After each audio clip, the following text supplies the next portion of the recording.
Hi, everyone. This is S.J. Thomason with Christian-Apologist.com. We had a bit of a mix-up today, I think, on the time or something. I'm not sure exactly what happened, but somehow Dr. Brown is not with us, and I'm not sure what happened exactly because we confirmed some emails and things looks like it was going to be a go with Dr. Brown, but I think there was a mix-up. So I was going to get on here. I'm with Joel Rodriguez, and he's a really great guy. And Joel and I have interviewed other people, like we interviewed Gary Habermas and we've interviewed Mike Licona and some other pretty neat people. And so I was hoping to do that again today, but I guess not. But I was going to get on here and just mention, I want to say thank you to Prophet David and Susan. I see you in the chat. I also wanted to mention a couple of things that I think are pretty important. We were going to talk about, we had scheduled a few things. So one thing that I'm working on, or I just finished, I'll just point out just to Dr. Brown, a couple of his books that I've read.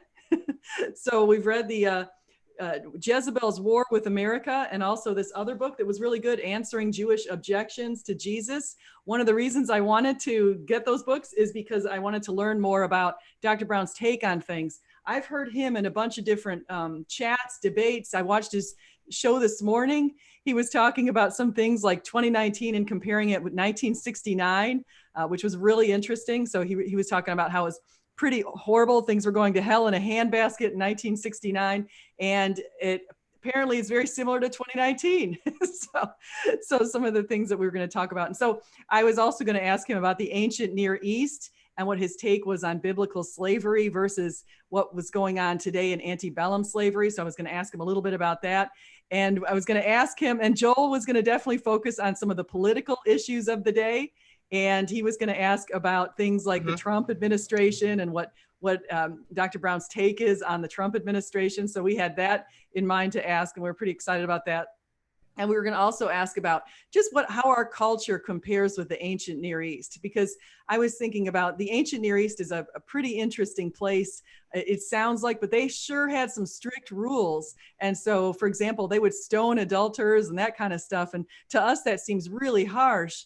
But Dr. Brown kind of explained that sort of stuff when he was talking with Josh Bowen on a debate one time on the Modern Day Debate Chat. And so I thought that was a pretty interesting take.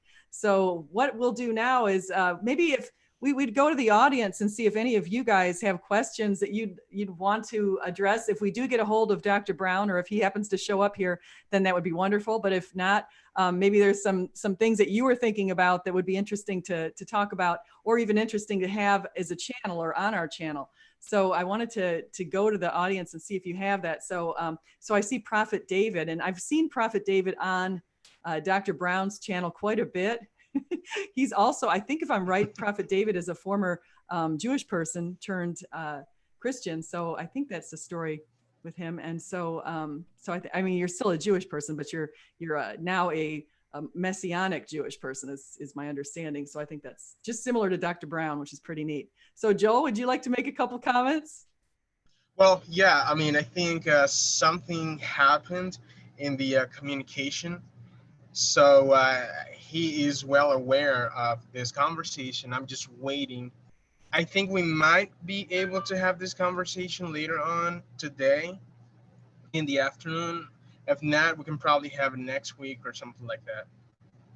But hopefully we can have it done today. Yeah, we really need this conversation. And I was going to focus, like you said, on political stuff, which is very, very important now. I agree. And so actually, I'll ask you this, Joel, do you think we're having a war with Jezebel? Because that's one of the things, people don't know who Jezebel is, but Jezebel was like this evil woman in the Old Testament. And she was that kind of a woman who would get married to somebody purely out of like a black widow sort of thing. Like she would marry people and totally use them and abuse them. And she was always throwing herself around and doing stuff like that. And then she ended up dying because a bunch of dogs ate her, and that was predicted by the prophet Elijah. So she had a pretty awful death. But what Dr. Brown said in his book that I read that was pretty fascinating is he thinks that she's like her spirit is here, in the United States. And Absolutely. You see that? So did you have a chance to read that book or listen to any of his work on that? It is. it is one of his books that I need to read. I was actually focusing more on other books of his, like his commentary on Jeremiah, and I'm waiting for his commentary on Job, because it's going to be really related to a lot of the things that he said about the problem of God and his debate with Bart Ehrman. But going back to that, even if you read in the book of Revelation, you can find something amazing in there when John uses that imagery to actually show, it kind of shows some political undertones when it comes to Jezebel and what is going to be in the future. Yeah, yeah. And so, well, that's one of the things that people have worried about. And I know, as I said, I listened to this nice conversation that Dr. Brown had about 1969, and people thought that the world was basically going to pretty much end in 1969. And he said something like, if you were living in the 60s, if you actually were living in the 60s, you would not remember the 60s or something like that. So there was a lot of drug use and that kind of stuff. And I think we're seeing some of that kind of stuff come back. And some of the things that were completely taboo in the 60s are now not taboo at all. And so what are you noticing that kind of thing? And both that you and I are both in Florida. So we're seeing, I know we both kind of have similar. Oh yeah, absolutely. Yes. And something that really concerns me a lot is the political landscape. I'm not saying that you have to worship Trump or anything, but what I'm saying is, and Dr. Brown agrees with me on this one, I think, you have two extremes. You have people who hate Trump because of everything that he does, and you have people who defend everything that Trump does. So you have those two extremes, and that's really, really dangerous, I think.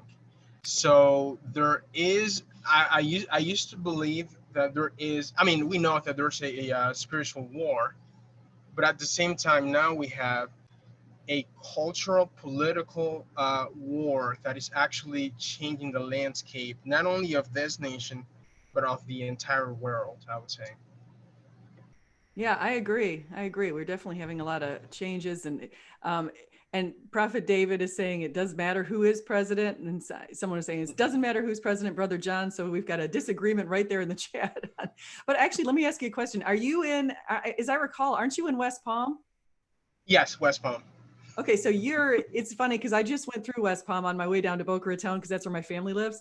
And so I was driving there when Trump was at Mar-a-Lago, and they were blocking the airspace, and we were rerouted. I mean, it was a complete disaster trying to get back to my parents for Christmas. And I thought to myself, if I lived here, I'd be going crazy, because whenever Trump is at Mar-a-Lago, I don't know if you guys realize this, the entire area between Jupiter, I mean, we're going from Jupiter all the way down to pretty much, I think, Delray Beach is blocked off. You cannot fly anything, including like having those fun little drones that people have. You're not allowed to do even that in those areas. So you're completely restricted. Absolutely, yeah. And it was crazy the other day. I was trying to go out with my wife, and yeah, it was extremely crazy because all the streets were actually blocked, and we had to actually stop at a traffic light for hours and hours. Not probably not. I'm probably exaggerating, for about an hour. Yeah, no, it's no joke. I mean, he's actually not. When I was coming down 95, they had blocked off a whole bunch of different exits. So you had to, if you lived there, I can't even imagine going through this, because Trump's in Mar-a-Lago a lot. In fact, I heard he's there right now, I think, if I'm not mistaken. Yes. He's supposed to be in the White House, but yeah, that's the real White House. Yeah. So I've been by Mar-a-Lago. I never obviously been in Mar-a-Lago, but I've ridden by Mar-a-Lago, and it's a pretty palatial estate, to say the least. I don't know how many rooms they have, but I'm sure it's a lot. So the other thing I wanted to ask Dr. Brown about, and I have no idea what his opinion is on this, and I was going to kind of run it's a risky question, but I wanted to ask him about the book of Daniel and when he thinks that was dated. And I want to update people on my thoughts on this book of Daniel, because for some reason, I feel it's in my heart, like I can't seem to let this go. I cannot handle his opinions on the book of Daniel that I feel are. Let me explain what's going on with the book of Daniel. So I have always believed that the book of Daniel was written by a person who lived during King Nebuchadnezzar's time. And he was the one who was in the fire, and he was the one thrown to the lions, and all this kind of stuff. I've always believed this. I've always believed that, my pastor believes this, other pastors believe this. It's a belief that's consistent with the early church. In fact, everyone believed this. And then I started hearing these people say, well, no, Daniel's dated around 165. And they said Daniel was 165 165. Oh, okay, BC. Oh, 165. No, that's too late, I would say. I would say that the key for me would be looking at Josephus, because Josephus actually references Daniel.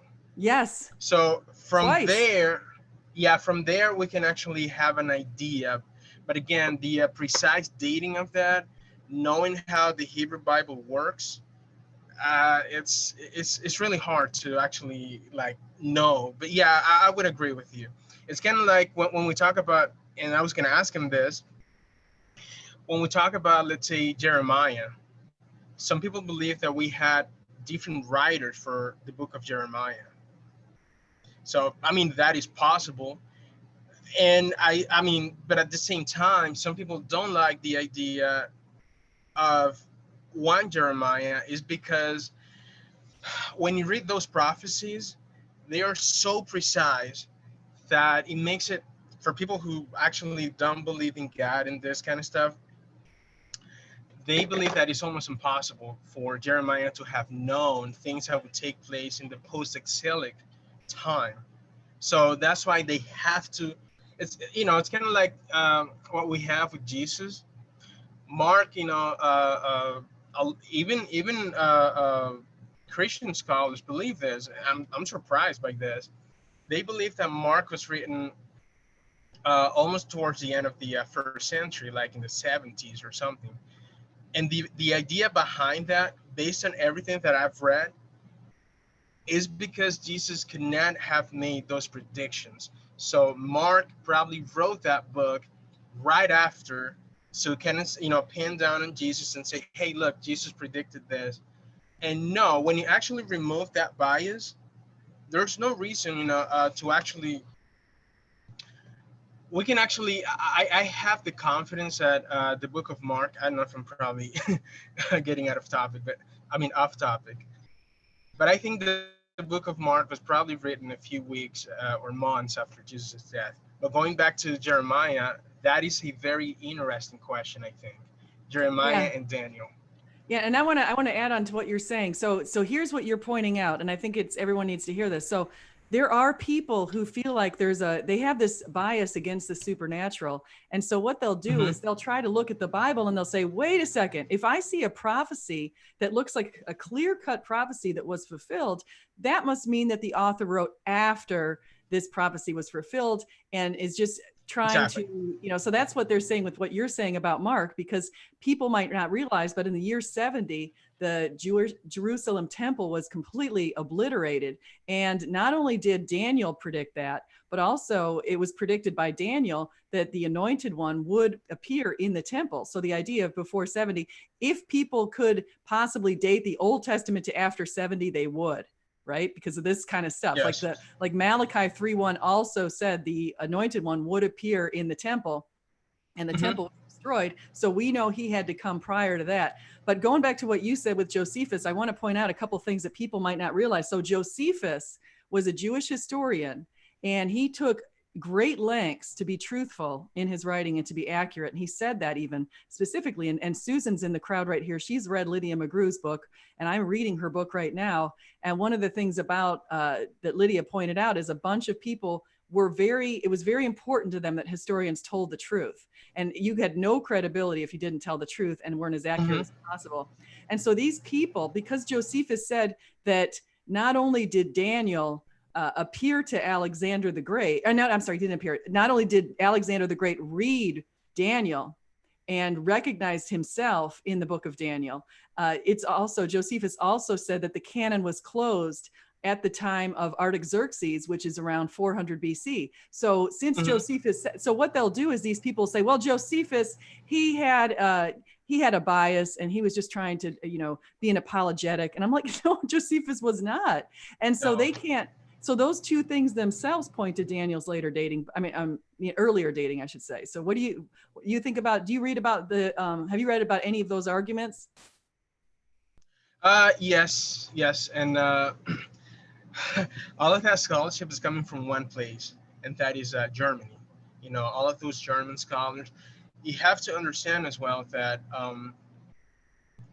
there is an anti-Jewish bias into all of this scholarship. Where's that? There's, Is that your house or my house? I think that's must be. there's, I'm sorry about that. So there's an anti-Jewish bias, and some people don't like this idea of. I mean, first of all, people don't like the idea of the Bible being true. That's why they came up with things like the GEDP hypothesis or JEDP hypothesis, uh, which again, we're going to talk about that with Dr. Brown. And it's because we need an alternative to kind of explain, the supernatural there. That's exactly it. Yeah. So people are trying to find out. So let me go back to why they say 165. So what happened was nobody said that the book of Daniel was written, except for when Daniel said he was written. It was canonized, as Josephus said. The canon was closed, and in the Christian beliefs, and this goes way back, was that Malachi was the last author in the Old Testament to pen some information. So Yeah. Mm-hmm. then what happened was people like Porphyry he's around the 3rd century. Porphyry decided that he did not like Christians. So he writes this book called Against Christians. And he looked at the book of Daniel, and I think it really it probably triggered him. And so he said he looked at it because he recognized, he thought this Antiochus, Epiphanes from 165, who was this horrific person. He thought that Daniel was describing him to a T. So he said, well, then clearly Daniel must have been written at the same time. And so he wrote that, and nobody said anything about that for centuries until, like you said, the Germans jumped on it. So, and now, yes. well, here's what's going on right now. So let me tell people what's going on, because I actually started researching this. I've been researching it for a while, but I started reading the academic articles on it. So I went into a whole bunch of academic journals that I can get in my library, and I wanted to see what are people saying. And now, not only are they saying that it's later dating around 165, but it's now a given in the literature. Like, they don't even reference where they initially got that timing from. They just say, yes, we know that it's later dating. In fact, it's so bad that they're making this assumption on a false premise, as far as I can see, that I'm going to research exactly where this came from, and I'm going to try to write it. The very least, it's going to be an article, but at the most, it might be an academic article. But I'm going to write something on this because it reminds me of something I saw from a woman called Ann Will Harzing. And in my research stuff, I used to study expatriates a lot and people who would go abroad and come back.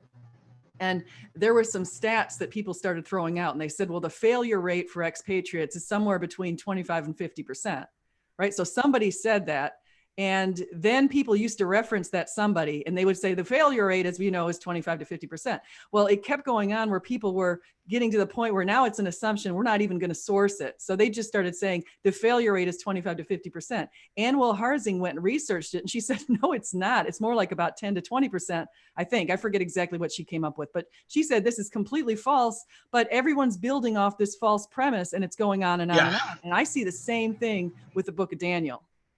Yeah, and we had the same thing with the New Testament. For instance, a very long time ago, the German scholars came up with this idea that the Gospels were actually written hundreds and hundreds of years after Jesus.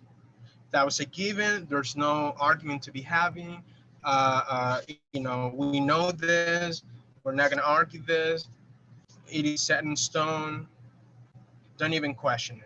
We know that Matthew, Mark, Luke, and John were written 300-400 years after Jesus. So don't even question that. That is a consensus, and that's it. And I think you know the story about this tiny manuscript that they actually found on the book of John that actually dates in between Yes. 90 to 150. And if you want to be liberal with the data, you can even say 200, which is fine, which is great. Again, here what you have is not even a manuscript. It is a codex. So a codex is because you have two sides. That means that perhaps it came from a manuscript, and that manuscript from a manuscript.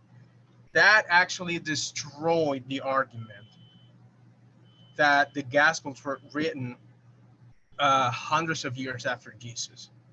It was completely obliterated right away.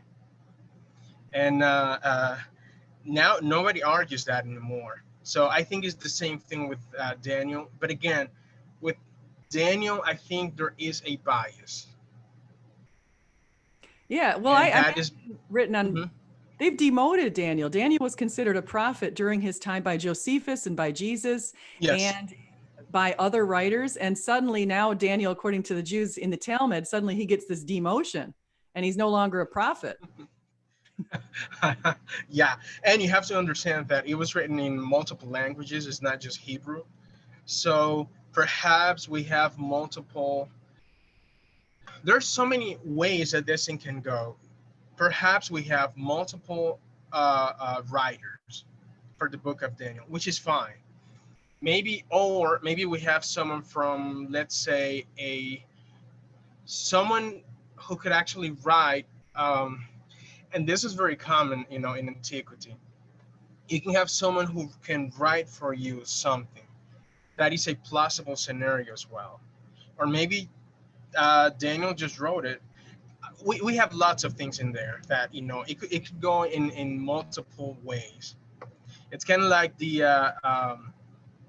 letter of James was written by James, I think, but then it was actually polished and put into better form by somebody else. That is a plausible scenario. And same thing with Peter, same thing with other people, which is even today it is fine because guess what? When I went to a community college there in Tampa, I actually had an English teacher, and she wrote a book. Do you know who the author of that book is? Barack Obama. Oh, nice. Nobody's gonna say Barack Obama didn't write that book, even though she was the one who wrote it. But the ideas in the book were actually put into that form by her because she is a professional. She wrote the book, but the author of that book is Barack Obama, and that is perfectly fine. So I don't know why we couldn't have something like that in the Old Testament, New Testament. I hate the term that they like to use a lot, pseudonymity, like when some because that is not a pseudonymous writer. A pseudonymous writer is someone who writes pretending to be you. That is, a false writer. But if I'm actually taking your ideas and then putting them into the proper form, that is your writing. You're the one saying it. Like, when let's say when Donald Trump sends a letter to someone, he's not the one typing it, but the fact that he signs the letter means that he is the one who wrote the letter. So that's kind of how I see it. Same thing with let's say the Pentateuch with Moses. I think is the same thing. You have like multiple writers. I'm not talking about the JEDP hypothesis, but I think you do have some other writers in there. Maybe Dr. Brown has a different take, but that's what I think. So go into what the JEDP hypothesis is. Mm-hmm. Because you mentioned that, and I'm actually not sure what that is. What was that? I'm not sure what the JEDP hypothesis is. I'm wondering if you can expand on that. Okay, it's actually called the documentary hypothesis. And there was a guy, Wellhausen, and he actually came up with this idea that, but in his case, he believed that there was no Moses. Moses didn't exist. So all of these things were actually, let's say, the whole Bible, or not the whole Bible, but the first five books were actually written by different schools, if you will. So one is for let me actually have the reference here, so I don't give you the wrong information about this. No, you said enough. So even just saying that Moses, because I've heard people say that thing about Moses. Oh, well, Moses wasn't even existing because you have no proof. We don't have physical proof that the people made the Exodus or something like that. And so I've heard that. Yeah. So the idea is that you have certain portions of the Pentateuch that actually use the word Yahuwah a lot. Yahweh, Yahuwah, however you want to accent it. They use that word a lot. But then you have other people who, I mean, other writers into this hypothesis that use other names for God. So they said, what about if they're using these different names because maybe it was written by different people? So you can actually separate those ones, and then you can say, okay, these texts belong to, let's say, the J, the ones for Yahweh, or the E, the one for Elohim. So there's a separation, when you read the Pentateuch, when they use the word Yahweh and Elohim. So it's kind of the idea, and then you have the Deuteronomist, the priestly, and so on and so forth. So that is the idea. Basically, the takeaway is some people or some schools, if you want to put it like that, they wrote a bunch of things, and then you have these editors that they put this together somehow, and that's what you have as the Pentateuch. And that's what we would say, oh, it was written by Moses. They would say, no, it was written by all of these different people that we didn't even know. Yeah, no, that's interesting stuff. We had people who just came to the audience. I know right now I've still got the title as an interview with Dr. Michael Brown, and we were originally supposed to have an interview with Dr. Michael Brown, and so they're showing up and they're saying, "Hey, what's going on? Where's Dr. Brown?" And I apologize. Somehow we had a mix up, and so sorry. Yeah, if you can Sarah, give me like I actually did some work on this. If you can give me like some minutes, I can actually go get my oh yeah, Bible, sure. so I can show you something. I'll be right I'd love back. to hear more on that.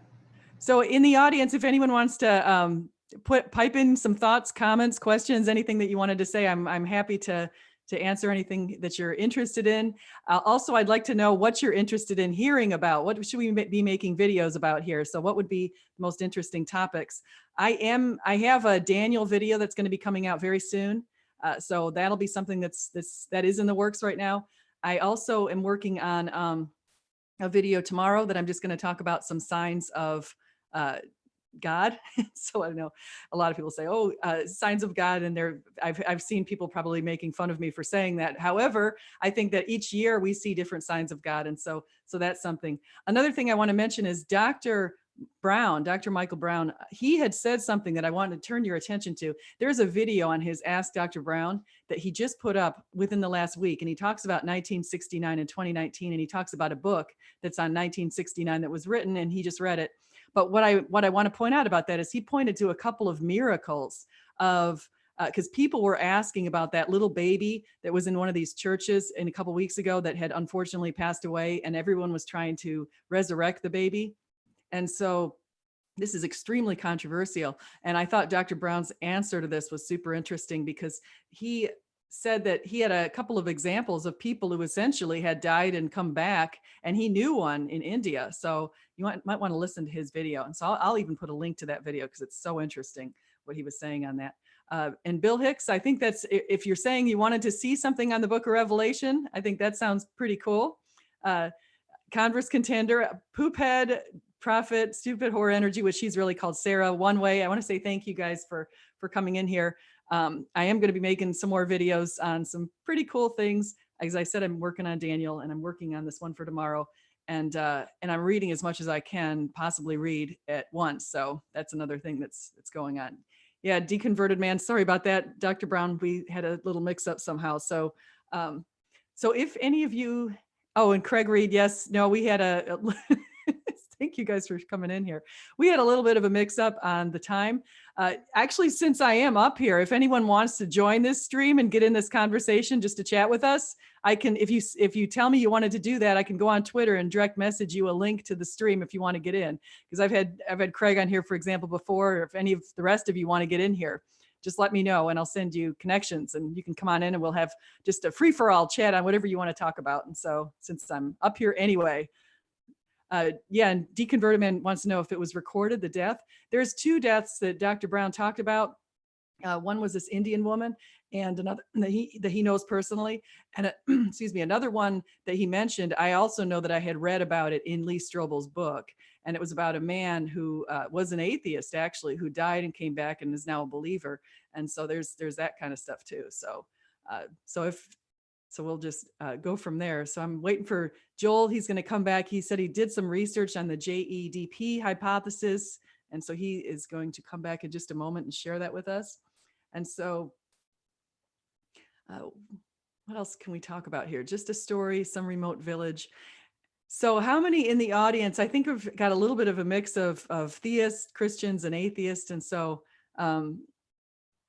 if any of you have any questions that would be interesting, we can chat about that. So I'll tell you about what I'm reading right now that's kind of interesting and what I would recommend. So first, as I mentioned, I have read these books by Dr. Brown. This one, Answering Jewish Objections to Jesus. The reason I read this book is because I have a couple of Jewish coworkers, and I have mentioned Isaiah 53 to my Jewish coworkers, and I thought that was going to convert them immediately, and it didn't. It didn't convert them. So, but anyway, so then I thought, well, then what did Dr. Brown say to the Jewish people? Because he wasn't formerly a believer in Judaism. Now he's a rabbinic Jew. He's a Messianic Jew. So, so there's that. I'm going to go ahead and hold on one second. I'm going to DM Prophet David McGuire because it sounds like he might want to come in here. So hold on one sec. So I'm going to scooch over here and do that.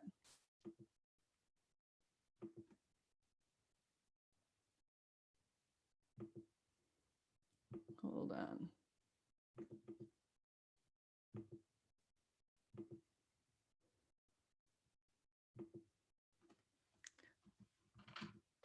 So let me ask you this in the audience, if you want to answer this, how many of you, what is the most impressive prophecy that you see in the Old Testament?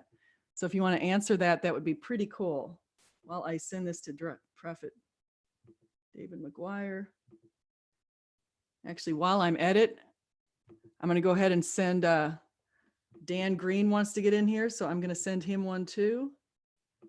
He says he's going to be civil. All right. So I just sent it to a couple of people who might want to join us. So Mr. Brass says, what is the point of praying? That's actually a pretty good question. Yeah, he just Twittered me. So I wanted to say, what is the point of praying is a good question, because some people say, well, God knows our prayers, so we don't have a need for praying. Jesus said to not just start praying out in public and being really noisy about it. And he also said, pray in private. God knows when you're praying. And he also said, don't just be praying all day, just, blah, blah, blah, not have anything very specific. So some people would say, well, geez, why do you even pray? But if you look at people when they're suffering spiritually, or they're going through inner battles or those kind of things, prayer really helps. So prayer is something that can be a game changer for people. So it sounds like somebody's joining us. Who is it? Let me go back and see who's joined us here. Oh, Dan is in here. Okay. Hi, Dan. Can you hear me? Yep. Am I here? You're here. Oh, Deconverted Man here. There. Now I feel like I'm here. All right. So Deconverted Man's here. And so I've got an atheist in the house. Skeptic, but yeah, atheist, whatever. Atheist skeptic is in the house. Whatever. Let me hold on one second. I want to say Converse Contender, thank you for the super chat, and says, don't be discouraged by the disrespect. We enjoy. Well, thank you so much, Converse Contender. I want to thank Dan for coming in here. I know Joel will be back in a second. I've got it set up so that we've got this gallery view. So hopefully we'll be able to get everybody in here. So Dan, and then I'm going to change the name of this once I get off of this, out of here, because unless Dr. Brown suddenly shows up, which would be pretty cool. But if he doesn't, I've still got Dan here now. And so Dan, you want to share, you said you're, last time I talked to you, and you and I have talked a few times, I think, or a couple times live, right? Didn't I talk on your channel? You talked on mine? Or maybe I was on your channel twice. I forget, but I know. At least once, I mean, for sure, but I've done many videos about you because I just can't quit you. I keep trying, but just you pull me in and I have to explain why it's wrong. So I do have this impact on triggering people. No, Prophet, I did send that to you. Actually, let me go look again. Hold on one second. So Dan, you want to just share a little bit of information about yourself? I'm going to double check that I sent this to Prophet David McGuire. So hold on. Deconverted man on YouTube, analyze arguments for logical fallacies and focus on essentially apologetic arguments, because for some reason they tend to have fallacies in them. I'm not sure why, but you know, point those out and sometimes do debate, sometimes do other videos, whatever I feel like, basically, I guess. But yeah, that's it, I suppose. You know, if you like logic or lobsters, that's my channel. That's right. And now I'm recalling exactly what, so you had actually done a debate on my channel against Gavin Herleman. Yeah. He's usually in the audience, so I'm actually surprised I don't see him, but of course he's in a whole different time zone, so that might be why. Or he's just doing something more important than watching my YouTube channel. So. Yeah, that was the other thing. So yeah, we had talked on my channel and you hosted that debate. But maybe we should have had it gone a little bit longer, and I think we should have clarified how to do the questions and answers before the debate, because I felt those two things were a little disjointed. Yeah, so that's true. We could always improve. But I was happy with you know, the argument as it unfolded. I think I made the points I wanted to, and I think it would have been better to have a more time for rebuttal. So I'm gonna have to rethink how to do those sort of formal debates. Yeah, I think they're really hard for people to do, especially if you don't have formal debate training and you go in there and you're trying to reason with people. I just got a book, actually, that reminds me, I got a book by Greg Kukl that's supposed to have different debate tactics. And so that's something that's out there. Hold on one second. I'm going to go ahead and actually, why don't you share, because why don't you tell people, because I have seen some of your videos on me. I might not always comment, but I've seen them. And I have to say, there's a lot of lobsters. I'm going to send Converse Contender a link too, but there's a lot of lobsters and things like that. So it's not a lot of lobsters. Just use it as a meme. No, I have a playlist called Pulverizing Piper's Tear that is mostly focused on your content, and then every now and then I just have a video where I'm like, oh, look at this tweet, I have to talk about this now. No, I have a playlist called Pulverizing Piper's Tear. yes. On your content, and then every now and then I just have a video where I'm like, oh, look at this tweet, I have to talk about this now. You have to turn off the speaker there. Yeah, no, that's interesting. So we've got Prophet David is also here with us, Prophet David McGuire. I also sent links, so we might have a lot of people in here in just a second. And then who's this? And Converse Contender is now also in the house. So you guys, actually, let's go to Prophet David. Prophet, can you introduce yourself? You look like your picture. You look just like your picture. I think you even have that same hat on. Converse Contender is now also in the house. So you guys, actually, let's go to Prophet. Yourself. You look like your picture. You look just like your picture. Oh, this is sounding very strange. Amazing, huh? I think you even have that same hat on. Somehow this is this is coming behind on for some reason. My stream is getting kind of weird out. So David, did you want to go ahead and share some information?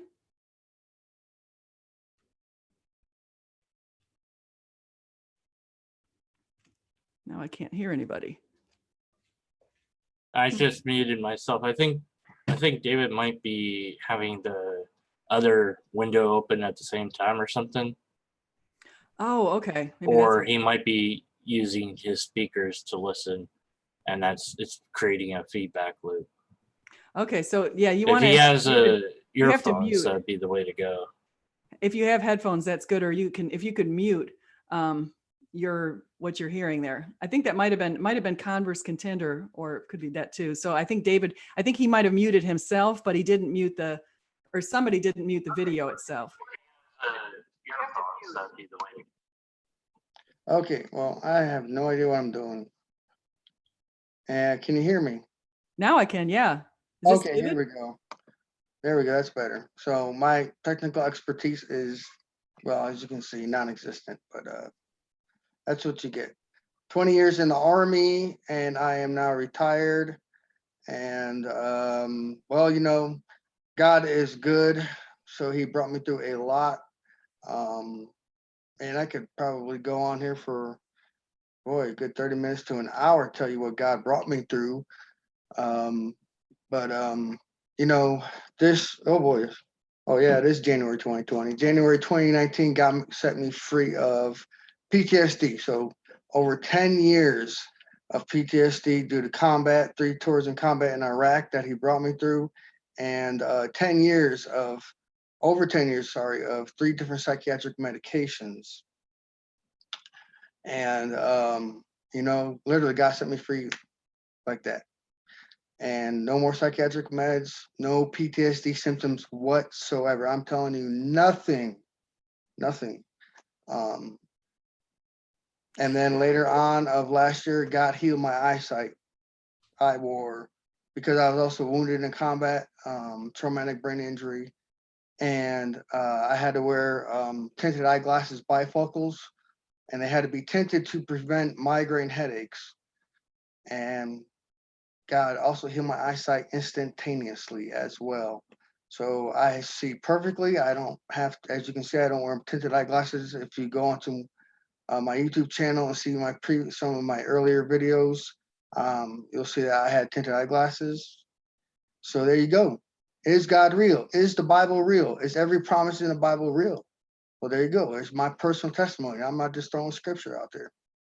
So I know Dan's going to want to probably ask you this. He's going to say, is coming from the skeptical mind, is they'll say, well, number one, is there, obviously you would have some sort of document, or is there somehow that you had maybe, obviously you would have a prescription for your glasses that you had before. So now you don't need that prescription anymore? Correct. I had psychiatrists, multiple. I had my, you can go back, you could look at VA records of mine. You can look at my TRICARE records. I had an off-post psychiatrist because that's, well, you know, when you retire, you have to go off-post. Off of a military installation. My local psychiatrist here in Colorado Springs, I went to him. I said, hey, I went off my psychiatric medication. He came up with this plan. Hey, we'll wean you off. I'll see you back in 3 months. Guess what? I never went back. So, hey, you probably call him up and get, well, I know there's a lot of hoopla to get a hold of not just medical records, but the mental health side. Well, that's a whole nother hoopla, but you could do it. You could do it. And it's all provable. Like I said, there's 3 different sources right there: Veteran Affairs, military record system, and a private healthcare system to prove all of that side. And the eyeglass side, well, like I said, yeah, I used to have a prescription. So there you go. That's interesting. And so have your doctors say that there's no medical explanation of that, or of the issues that you've had? Have they said, wait a second, how did this happen? Yeah, in fact, it's funny that you bring that question up, because I just had a medical appointment this week with one of my doctors, and he really, really did not want to believe. He kept disbelieving. Well, just because there was recently just had some medical issues, and apparently God did something with it, by the way, because Now there's nothing that can. I'm only laughing because of what Susan just wrote. She wants to know what's on Dan's head and antenna. Sorry. There's no proof of it. They can't find anything why I lost this weight. Now we did every medical test, all this lab, literally every lab test known to man, and he was like, "Well, let's do a mood thing on you." I'm like, Doc, you know, you are a medical doctor. I was like, you know, it is medically impossible for a person who is on 200 milligrams of Seroquel to stop taking it. They have to be weaned off it. You know that. So let me ask you this, and I know Dan, I'm sure Dan has some questions here because Dan is, the ultimate skeptic, and so he's going to come up with what this most skeptical question could be. I have all sorts of questions. Oh, you do? Okay. Well, maybe I was just going to ask David before you do that, because I'm just going to ask one question is, how did you attribute this to God? Like, was there a bang in the sky, or what happened that you decided that this is due to God? Well, I had gone through very low valleys, honestly. I mean, come on, I'm not going to sugarcoat it. Say like, so, I'm some perfect, great, powerful person. No, come on, let's not even go there. You know, I went from low valley. I struggled. I had nightmares. Look, I could not sleep without medication, for one. There it is. Literally, I could stay up for 24 hours. No, wouldn't sleep without medication. I had nightmares. I took one of those medications I took was to help. So I should say, didn't prevent them, help prevent nightmares. And so there you go. I mean, it was just. I mean, I had every PTSD symptom. If you went down a list of PTSD symptoms, you go check the block, check the block, check the block, check the block. I mean, it was a struggle, honestly. And I went from having them all to not having any of them. I mean, there's no other. I mean, and like I said, the medications as well. I mean, so I went through all of. Oh, man, don't even get me started on all the memories that I of all of the things that I saw. I mean, I saw 8 of my friends blown to pieces. I had to go to mortuary affairs and stay in there, and I could not even talk about this at one time. Yeah, and I want to say thank you for your service. I commend all of our armed forces. I mean, you're tremendously brave, honorable people, and the stuff that you do, I can't even imagine. So thank you. And I'm sure Dan wants to thank you for that too. But Dan I know he's got questions lined up here because it's so funny because Craig reads in the thing saying, wait a second, we got Dan and Prophet David together in a chat. So how did this happen? So Dan, do you have any thoughts or questions you wanted to ask him? Yeah, no, I did want to say thank you for the service that you've done for the country and everything. I was in the military, in the Navy when I was 18, so last week. Right, yeah, I wish last week. But yeah, I didn't do anything interesting. I just cleaned. But yeah, I can't, PTSD is really rough. And so is mental health. And I have sympathy for that because I know what both of those issues are like. I struggle with some of them myself. You had mentioned that you'd had these symptoms, or you'd had this issue for quite some time. I believe you said 10 years. Well, over 10 years. Okay. Since my first deployment in 2003, and I'd say for me it probably kicked off in 2004 is when all this really stuff kicked up. And during that time, were you a believer in this particular God? Yeah. Yes, I was a believer in God. Okay, so why did it take so long for God to fix you? It didn't. It wasn't God's fault. You know why? Because I started believing I was listening to the wrong source of truth. I listened to a version of truth. I'm going to quote it in truth, because the mental health field will tell you have to cope with it. This is what they'll filter in. You will always have this. You will always have this. You will cope with it. This is normal, and this is what they tell you. They don't tell you that the truth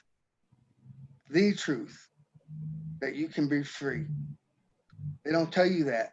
They don't tell you that, yes, in this world you have trouble. See, that's the promise in the Bible, that you will have trouble. You will have tribulation. They don't see people in the world, and this is sugar coated. You're going to have trouble. Oh, it's going to get rough. Heck, you might even die. That's truth. But the words of Jesus, I give you my peace. I leave you peace, not as the world gives unto you, but as I give unto you. Ask the Father anything in my name, so that what? Your joy may be full of joy. And if you got full joy and you have his peace, not as the world gives unto you, you got a whole new mindset. A whole new mindset. Why, this whole process took about, as you said, 10 years, and you were listening to apparently them, the authorities, whoever, say that you'll always have this, and then at some point you decided that you would listen to somebody else or something else and said, no, that's not true, or you convinced yourself. But that doesn't really answer my question of why it took God so long. Why does it matter what you're thinking? Because when God just fixed you, regardless of what you're thinking? Because we always have a part to play. See, that's what people who that's what the anti-theist crowd wants to think. It's all on God. It's why doesn't God? Why doesn't God? Why doesn't God? But God's not a dictator. See, that's not love. We have free will. It's always free will. We always have a part to play. We've always had a part to play. So everybody has a choice. It always comes down to choice. So we always have a choice. Were you aware of what the choice was before this happened? No, I wasn't fully aware of the choice. I was not So fully aware of the choice. how did you become aware of this choice? I became aware of this choice, honestly. I mean, God just continually chipped away. And So honestly, I'll tell you, the one person was a person named Dr. Caroline. She's a Christian. She clinically practiced for over 30 years. She doesn't clinically practice anymore. Now she's written, I don't even know how many books. But when I started reading that book, The Perfect You, and she uses great biblical applications, honestly, with what she has learned clinically. I don't know if you've ever heard of it, neuroplasticity. So what we think, and it is clinically, scientifically proven, neuroplasticity, by the way, that the brain changes. The brain isn't static. Mm-hmm. So God chipped away at you for these 10 years to get you to realize that there was this choice that you had, that you could freely make. What do you mean chipped away at you? What does that mean? Because that seems... I mean, in other words, I listened to the other side, mm-hmm. and I believed it. Mm-hmm. And I believed it to a certain extent. Mm-hmm. See, but God, patience, right? The Bible says that, right? He's not patient as we are patient. In fact, I just read it today. He's not patient as we are patient. Let me ask you. So God was patient, but also chipping away at you, which is not sure exactly what you mean by that. Let me approach this a different way. If you had the ability to fix somebody instantaneously of whatever issue they had, would you wait 10 years or would you do it immediately? No, I would want to, but it's still their choice. Okay, let me phrase it to you this way. Okay. No, I'd like you to answer the question. If the doctor can fix you immediately, right? The doctor can fix you immediately. Mm-hmm. The doctor can perform that surgery on you. Mm-hmm. But you still have the choice to believe that doctor. You still have the choice to say, hey, doctor, I don't think that's the solution. I'm going to get a second opinion. And you can go to that to another doctor and say, you know what, doctor, I think that's a nonsense thing. Even though that doctor has a solution to fix you immediately, you can be like, you know what, I don't like it. I don't think so. I'm going to go get a second opinion. You didn't answer the question though. I did. I asked you if you had the ability to fix somebody immediately, would you do that or wait 10 years? I'm the doctor. Yeah. I can fix somebody immediately, but that person Right. still has to make that choice to believe I can fix them Okay, immediately. well then the answer is you would do it immediately. Okay, right? Well, I think what he's saying is that, and I want to get to this other question that I saw in the chat just so I don't forget it. But I think he's just saying that we're so in some ways we're being built spiritually, and so if you look at there's a great Please. no, I know you don't. There's a great thing by George MacDonald that talks about how imagine yourself as a living house. God comes in this house and he beats it all up and does that kind of stuff. And you think that you were a decent little cottage, but God's turning you into a castle. And so it's a pretty neat phrase from George MacDonald that C.S. Lewis quoted. And so it's just something to, but let me go to this question that I have from the audience. If anyone has questions for either Dan or David, I'd love to take them. David, if you have free will, then why must you submit to God's? If you weren't fully aware of the choice, then it is not free will, right?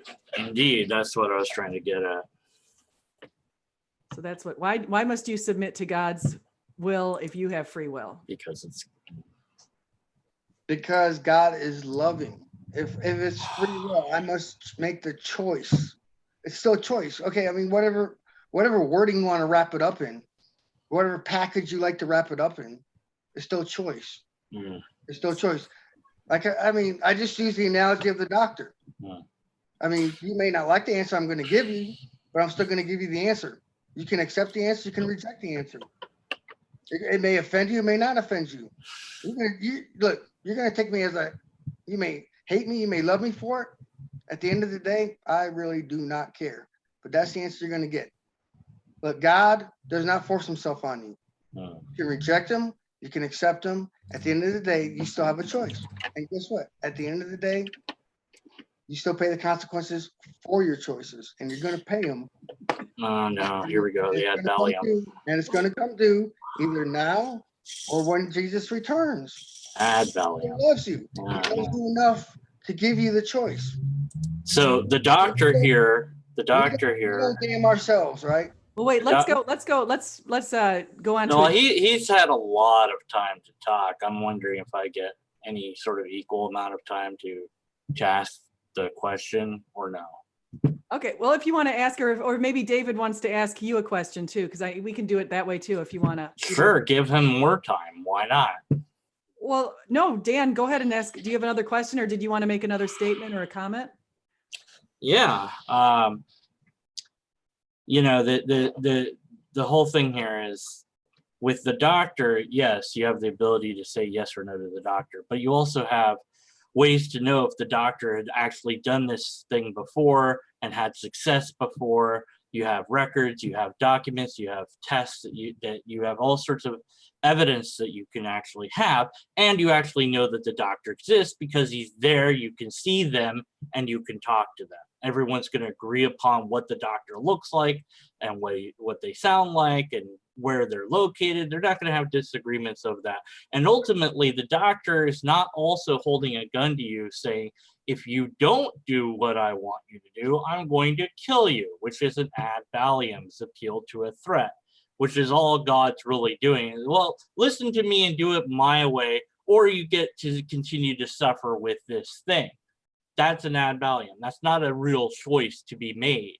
Of course, you're going to make the choice that relieves you of the pain or whatever, because that's logical, at least as far as survival goes. But it's not a logical choice because you're being threatened to do X or else.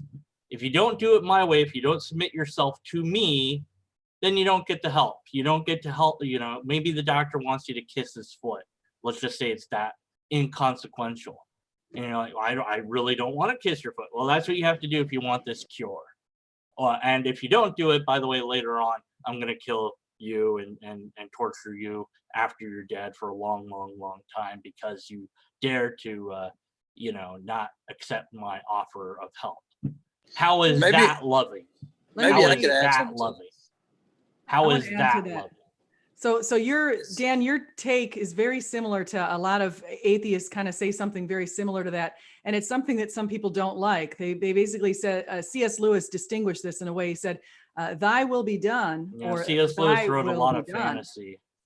No, but let me just, I just want to, I also offered a link to Nathan Ormond, who's in the chat. Nathan was saying, wait a second, this guy's not Dr. Michael Brown. I said, you're right. No, nobody's Dr. Michael Brown here. Am I audible?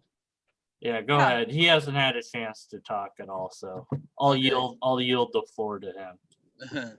So I would just say that first of all, I'm driving and I got a bunch of stuff that I'm moving in the back, so like you're gonna hear some noise. But just to address what was said there, so I don't think that number one, I think we need to, Dan, I think we need to practice the principle of charity. Instead of here we go again with this, it's we need to say, okay, let me try and understand where you're coming from. I think that No, takes I you a long way understand in where the he's coming conversation. from completely. Right, I've heard it before. I've heard it all Yeah, before. I understand. So but, the principle of charity wait, is he but- got Dan, long let him- time to let- talk, let's see Yeah, and let me I finish. didn't. So that's great charity there. Yeah, just let me finish. So I would say number one on the example about the doctor and so on. So the comparison would be something like a doctor has a medicine, okay, and you can choose whether to take the medicine and put your faith in that doctor's background to heal you, and in the same way, I think he was saying it's the same thing with scripture, that you can put your faith in what's been and just stick to what you want. And then the other thing you mentioned with the fear of punishment, I don't think you accurately portrayed it. I think that it's more like, instead of you do what I want you to do, or I'm gonna torture you, I think that it's more accurately, you've done something in this world to put yourself at odds with me. So for example, you are, after your life, you're bound to being separated from me, which entails a lot of other things. Like with me, you get things like the joy and the health and the other things that are associated with the life with God, where you've done something to separate yourself from me. It's not that God may want to proactively torture you, but where you've put yourself separated from all of the great things of God, and God saying, I'm giving you an option, a way out. I can pay your fine. And so I think that's a more apt analogy. And did God set up the system? Did God set up what system? The whole system. You mean, did God create everything? Yeah. Sure. Then it's his fault. No. In what way? In every way, he set up the system. Okay. Yeah, give me He a said- specifically he what said you're you- talking about, so I can respond. Deciding that you did X, Y, and Z to separate yourself from God, whatever that means. That's God's choice to do that. He could say, there's nothing you could do to separate yourself from me. I don't care. You could insult me. You could call me names, whatever. It doesn't matter. I'm still going to be there for you, whatever. Yeah, but God set up the system. God will not be, but God will not allow evil in His presence, right? Right. So if Yeah, you yeah. do something evil, then you obviously separate And God yourself decides from what God. evil is. So you mind if I chime in? How is that relevant? Well, then God set up the system, and it's a flawed system, and it's one full of logical fallacies. Would you agree that if there is something positive, it has to be in relation to something negative? No, I would not agree. Okay, well then, how do you know something's positive then? How could you There- possibly know that? Well, you wouldn't know. Why would can't you know. need to know anything negative? Why would it matter? I'm saying you can't know something's good unless you know what bad is. But you can, How? because, well, first, apparently angels do, and apparently God does. So In relation obviously to there's bad, a way though. to do it. Well, But they know in relation to bad. Well, yeah. So couldn't God just give you that knowledge without you experiencing it? Well, no, yeah. So that's not my So point. there's My a point different is that- system that God could have set up. So he set up the system where he punishes you for choices that he also set up that would make him have to punish you. To wit, then you have to ask and beg for forgiveness or whatever you have to do, Right. say a little magic spell and, you know, dance in a circle, and then God will forgive you, but only if you did it the right way. Otherwise, you're screwed. Yeah. So Yeah, I'll just that's say really one more lovely. thing. I'll just say one more thing, and then How about somebody just else, forgiving? How about if somebody that? else wants to pick up after that, God's I a would just tyrant. say, I don't think there's, well, that's just a diatribe that has Well, no value content. Your But I'll Yahweh just is say a tyrant. That's why I don't believe Well, it. It offers and nothing but that's an logical assertion. fallacies. Okay, wait. You guys try Obviously, not to but- over talk each other. Right. Well, let me just say, Your God's this an illogical God. all right, another assertion. So I would just say that He offers that ad value. there may not- bribe. Those are logical there may fallacies. not Dan, let him be- talk, and then you can talk. And then we got Nathan in the house too. Okay, and I'll pass it on as soon as I finish with this. So there may not be another world in which no. Yeah, so God didn't have complete well, free let me will just or finish what I was all saying. ability because he couldn't have a choice to make it this way. Right. Good excuses. Keep going. Dan, I'm going to have to mute you if you keep Yeah, interrupting. Dan, it's pretty. Yeah, because Dan, you're obviously you're not familiar with dialogue. No, I instead am. of a discussion instead of a debate. But what I would say, well, just let me finish, please.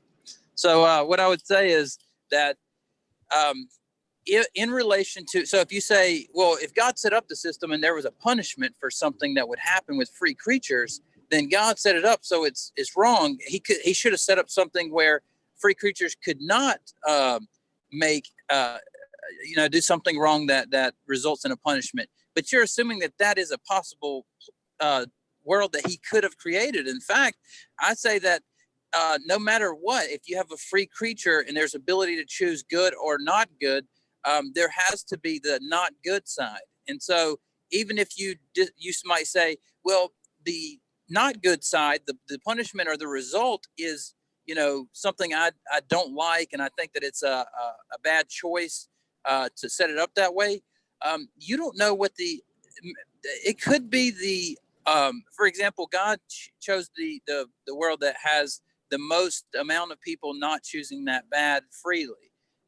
Now you can look at it from if people don't have free choice, but if you say that people have free choice, then you have to look at the fact that they have to choose either good or not good in that way. They really don't have free choice, again, because you're being threatened with this horrible, terrible fate if you don't do X. So that's not really a free choice. And God still made it, and you're basically saying God's not omnipotent, which I don't care. Maybe it's not. I mean, that would actually answer a lot of things. But it's not a free choice if I hold you to gunpoint and say, if you don't do X, you're going to get killed. That's not a free choice. Yeah, but that's a bad analogy. Well, let me pipe in here for a second. Oh, okay. I'm sorry. I'll torture you for all time if you don't do X. Well, let me pipe in. There's the actual analogy. First, let me pipe in here because I see Nathan in the group and I haven't had a chance to say hi to him. And I have to mention, as Nathan comes in here, he was just on my channel. He was a Christian. No, first he was born. He didn't have a faith. Then he became a Christian for a couple of years. Then now he went on to Pine Creek's channel, and Pine Creek gave him street epistemology. And the next thing you know, Nathan is an agnostic. And so Nathan is another resident agnostic in the group here. And so, and he has a picture of G-Man in his background. So I think. and Sharon. Yeah. I think Shannon said, "What's going on?" Because G-Man was using her as a background, and so I took that photo and I'm going to use it as a background. And I'm hoping like someone will then use this as a background, and it'll kind of keep going in like that to radically change the subject from what you guys were talking about. Sorry. Yeah, maybe we should talk about G-Man's the best apologist I know. Let's talk about a different subject. So actually, we got onto this subject because we talked about some amazing, I would say, miracles in David's life. And I want to thank David for having shared those with us. And I want to thank Dan for sharing your opinions. And also, of course, we had a lot with Covenant's Contenders. So thank you so much. Nathan, what subject do you think we should switch to? I don't know. Possibly, like, why do you think that there are these different theological interpretations, and why should we accept one over another is a good topic. For me, I don't think most theological interpretations really matter in the end. As long as they're not universalism. What do I mean by that? In other words, everybody gets to heaven. You know, this person, no matter what they believe, gets to heaven. Because most theological interpretations, if you're talking biblical, sorry, I should probably ask what you meant by that. Yeah. No, I mean it's something along those lines for sure. Okay, yeah, it really doesn't matter in the end. Young Earth, old Earth creationism doesn't really matter. Once you believe in that, you're still going to heaven. Eschatology, in other words, end time, mid-trib, post-trib, pre-trib, stuff like that. As long as you believe that Jesus is going to return, you don't believe in preterism, doesn't really matter. You know, even Calvinist versus Arminianism doesn't really matter. But you said universalism does matter, right? I want to build on what David just said. Let me go back to that because Muslims believe Jesus is going to return. Does that matter? Well, because yeah. Well, I was talking about Christians and biblical. I didn't say anything about Muslims. But see, Muslims deny the deity of Jesus. Now that can get into a whole nother topic about Unitarians versus okay, this Unitarian believes that Jesus is God, but this Unitarian does not. So that can get into a whole nother subject, and we have different beliefs on that. But what about, say, like someone who's a modalist who thinks that these are all different faces of God, but not that they're separate persons? Modalism, yeah, that's weird, and I don't even really know too much about that. So I won't even talk about what something I don't know about. But modalists are, in my opinion, they're whacked out. I think this is my question though, is that so let's say if we had a universalist here, so there's a guy called Sam who I'm going to be talking to who I think is a universalist, and let's say he has a strong case from the Bible. What makes his theological interpretation less valid than someone who has, say, annihilationist view or someone who has eternal conscious torment view? And why should we accept one of these theological interpretations over the other? I mean,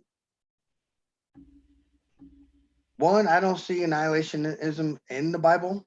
I mean, I see what Jesus talks about. You know, the worm never dies. You read it in, I believe all that is from Mark. You know, the fire never goes out. I don't see annihilationism in there anywhere. Do you think I don't read it, but to me, really, honestly, it doesn't really matter. But I think it should matter, because to believe one is going to get tormented forever and eternity, and then when he does come back and judgment is cast, I think it kind of does matter. But that's just that's something to build upon. The foundation is to start on. So if someone who was a universalist offered you their interpretation from the Bible and it seemed pretty solid, would that change your mind? Would you? No, because Jesus clearly says that I am the way, the truth, and the life, and no one comes to the Father except through me. That doesn't get any clearer than that. I mean, but if this was taken into account in their theology, but they brought these other things that they were saying that the Bible says, and it seemed like a more a proper exegesis of the text, would that change, that you wouldn't revise your beliefs? So there's no possibility to you could be wrong. Well, most likely they'd be using an eisegesis on the text. But how would you know that? I mean, let's say they're using exegesis in this case. I doubt. Well, I'm okay. First, let me say I see where you're coming from. I understand your point of view on this, and I get where you're coming from on this. I completely do, but I highly doubt they'd be using that coming from this, just going off of that one scripture verse I just cited. If Jesus clearly says that he is the way, the truth, and the life, and no one comes to the Father except through me, then we go to Leviticus, which they don't want. For some reason, people, hey, I hate Leviticus. I hate the Old Testament. Well, what does the Old Testament say? There's no atonement without the shedding of blood. What did Jesus do on the cross for us? He shed his blood. Let me ask this. I see a question in the chat that I think is a pretty good one that could steer the conversation. And everyone, I think it'd be great to have all of you have what your perceptions of the Christian heaven is, even if you don't believe necessarily in the Christian heaven. What are your perceptions of it? So I want to go around to, because John Lloyd asked, what do you think heaven's like? So I wanted to see if anyone would like to answer that. Well, I would just say I don't, as we spoke before, SJ, I don't have a clue about what heaven's actually going to be like as far as, I mean, you know, I think that scripture talks about an anthropomorphic language and that it's going to be hard to understand that. But I did want to ask something to Nathan, if I could. Nathan, you seem reasonable. Your question was, why all these, why should we take one theological interpretation out of the many that there are? Are you implying by that because there are multiple interpretations that one wouldn't necessarily be correct? Is that what you're saying? No, I don't. I think that for all text there is a proper interpretation. However, the reason I go with that question is I think it opens people up to try and think about these things, and as they reason, perhaps come to the conclusion that the theological statements aren't epistemically warranted. Like I think as we open ourselves up and like think about these things, we realize that we're actually not warranted in saying that this is definitely the case because a holy text says it is. Well, let me ask you this then. So there are about a dozen interpretations of quantum mechanics. Do you why would you choose one over the other? Oh no, so I'm saying that there is a proper interpretation. Like, so for example, I think that there is a proper interpretation of the Bible, but I think going down that line of questioning is how you open people up to realizing that the theological statements themselves aren't epistemically warranted. So like in terms of how we know what we know, we can't have the confidence in them to kind of place our lives upon them. I got you. So what I'm asking then is the same question from the beginning. You said, how would you distinguish between the two? What are between the multiple choices? How would you know which to choose from? And I'm asking you the same thing with quantum mechanics. How would you distinguish from all the different interpretations of quantum mechanics? So generally, for example, we could use maths and we could see if our proof works. Like a proof by contradiction might prove that certain postulates aren't correct because it leads to a contradiction, so that can't be the case, and that would be one way. But wouldn't you agree that all of those theories in which math had ruled out wouldn't be a part of the dozen that are still competing hypotheses, right? So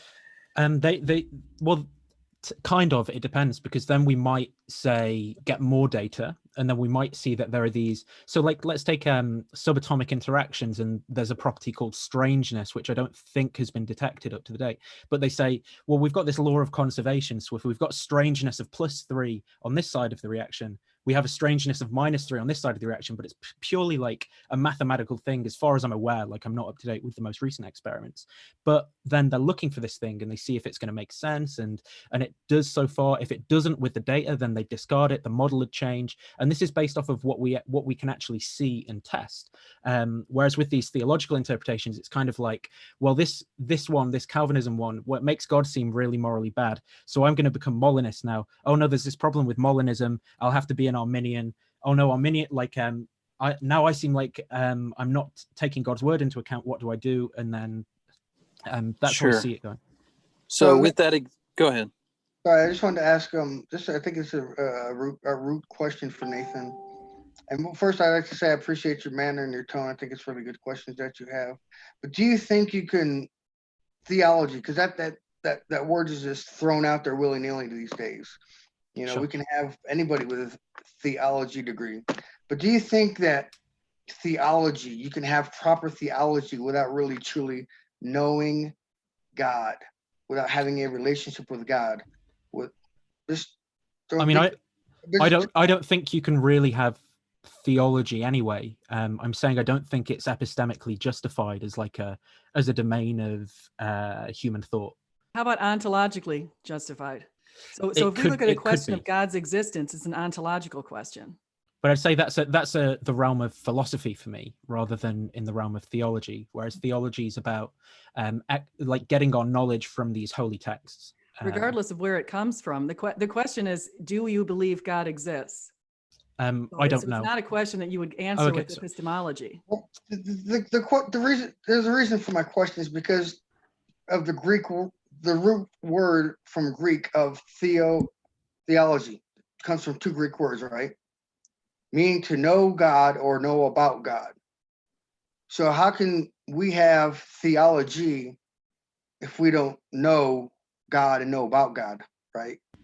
Well, But we like that. I mean, there's all sorts of like you can do a degree in like literature about a book that doesn't exist. Because the domain of discourse exists doesn't mean the thing it refers to exists.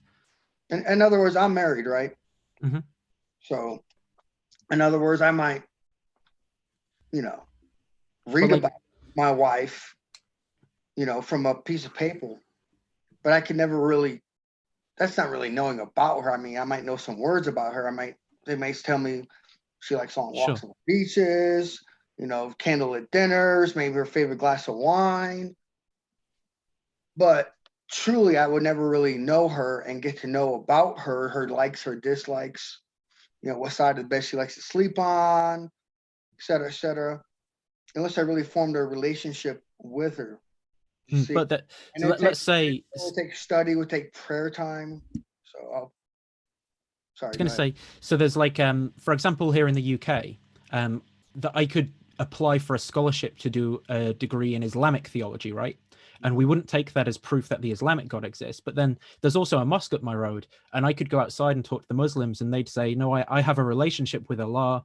When I pray, I see this green light. I have this experience. I know Allah. He's the Most High, etc. And so, as I'm sat here as an observer, I've got this Muslim saying this, I've got this Christian saying this.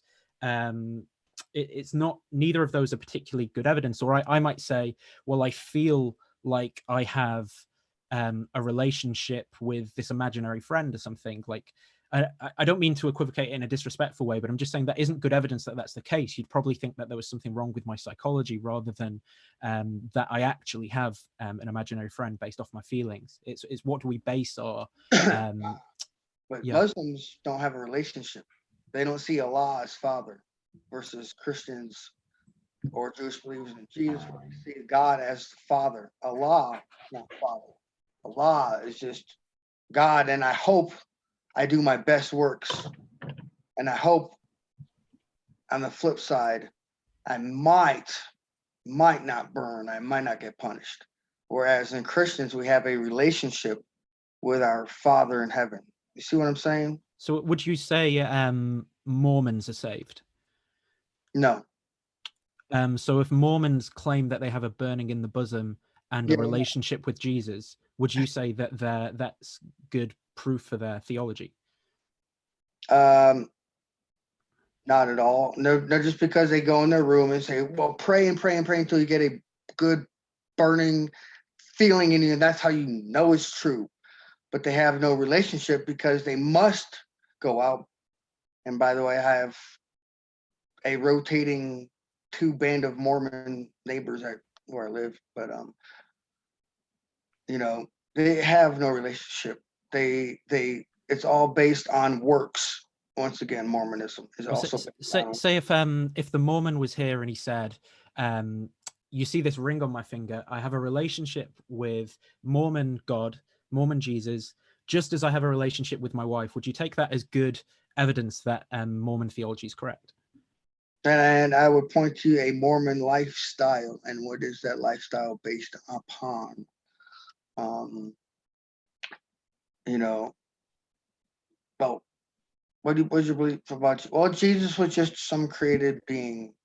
Well, then you don't know God. You don't know about God. But Jesus was just, because that's what they believe, that Jesus is not God.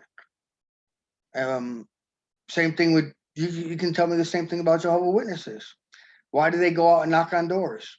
Why do they, if I don't know what I don't know too much about the UK.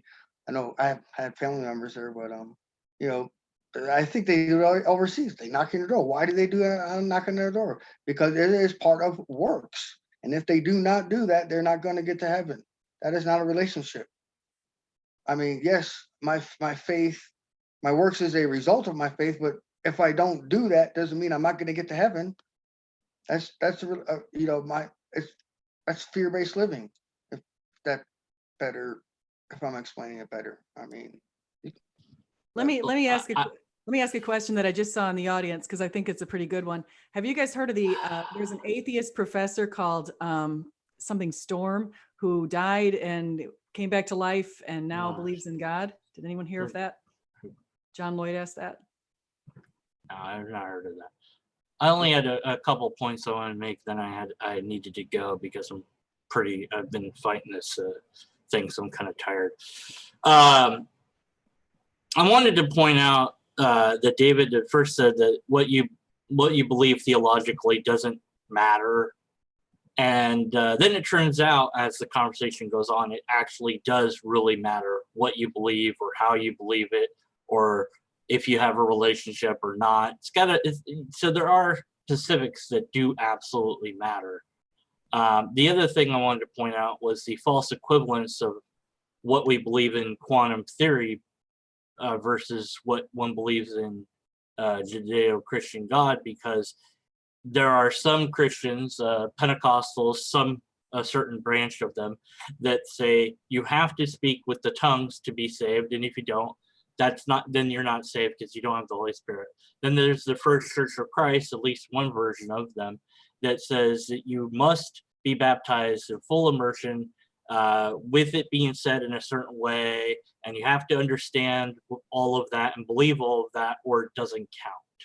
Now, if either of those are correct, then everyone else is screwed. And I think to Nathan's point, theology isn't a system of coming together like what we see in science. It's a system of going apart, and everyone has their own view of what it is, because there's no coherent way to make sense of any of it, at least none that's been supplied by anybody that could bring it all together. Quantum theory, by the way, doesn't care what we believe. It's not going to send us to hell if we believe in the wrong quantum theory. So I think it's a little bit different than the Bible. But, you know, again, that would be God's fault if it set up the system, which it didn't. It's humans that set it up. That's why it's so flawed. Anyways, thanks for all this. I got to get going. If anyone has questions for me, they can ask me at Deconverted Man. Yeah, thank you for coming on. And I want to say, I'm going to make sure I get links to any of your channels into my description. So I'll make sure to do that. Okay. Right. Lobsters be with you all. Good night. Thanks. See you in a bit. And Nathan, your screen is even becoming more hilarious. I didn't realize that was Shannon's head right there. I didn't see it before. You guys, thank God for a good sense of humor, right? Tea drinkers. So do we have, and how long did you guys want to go? We already have, I know we're at about an hour and a half, a little bit longer. Yeah, I'm 7 p.m. here, so whenever I can, as long as you're not like 3 or 4 hours, I should be fine. Right. Yeah, it's tea time. It's tea time. So actually, so we've got Nathan. You're located on the other over the pond. So Nathan is our resident from the other side of the pond, basically. So that's pretty good. I'm trying to remember where you said you're from. You said England, right? Yeah, Manchester, kind of That's like right. northwest. Yeah. Oh, Manchester. Manchester U fan? I'm not really into football, but that is like big in the area, sort of thing. Yeah. Rugby? I was not anymore, really. Leicester Tigers, if I do watch the rugby, and I've got a couple of friends who play for Sale Sharks as well. So. Okay. Oh, that's interesting. I'm a rugby fan. So yeah, so so I appreciate all of you being on here, and I want to say I'll try to set up more live chat so I can have and just open it up to people to jump in. I know that Converse Contender's done that, and I think that's a great idea. Just open it up, and anyone can come in and have a chat with each other and be vocal about your position, because I think everybody has some interesting positions and backgrounds here. So, do we still have Converse Contender in here? Yeah, I'm still here. I'm just listening, and I usually just want to add. If I don't have any value to add, I usually just kind of sit back. Yeah, no, well, I wanted to say one of the things that Converse Contender's been doing also is he's been reviewing people's debates And so I think that that's been a nice, interesting thing. I'm going to make sure that I put links to your channel too, Converse, because I know you've got a channel. And David and Nathan, I don't recall if you two have channels, but if you do, I can certainly link them. Yeah, I've got a channel. It's just, and someone's asking me what my Twitter handle is. I just go like by Nathan Ormond, like for everything that I do.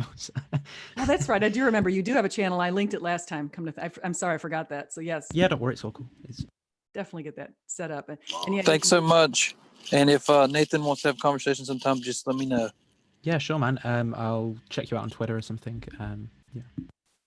Okay. Well, maybe we should just go ahead and tie up. Did you guys want to offer some last thoughts? Now, David, I know that what Dan said right before he left, he said that your view had shifted a little bit, and you said no. You typed in the screen that said no, it hadn't. So, did you want to offer any clarification of that?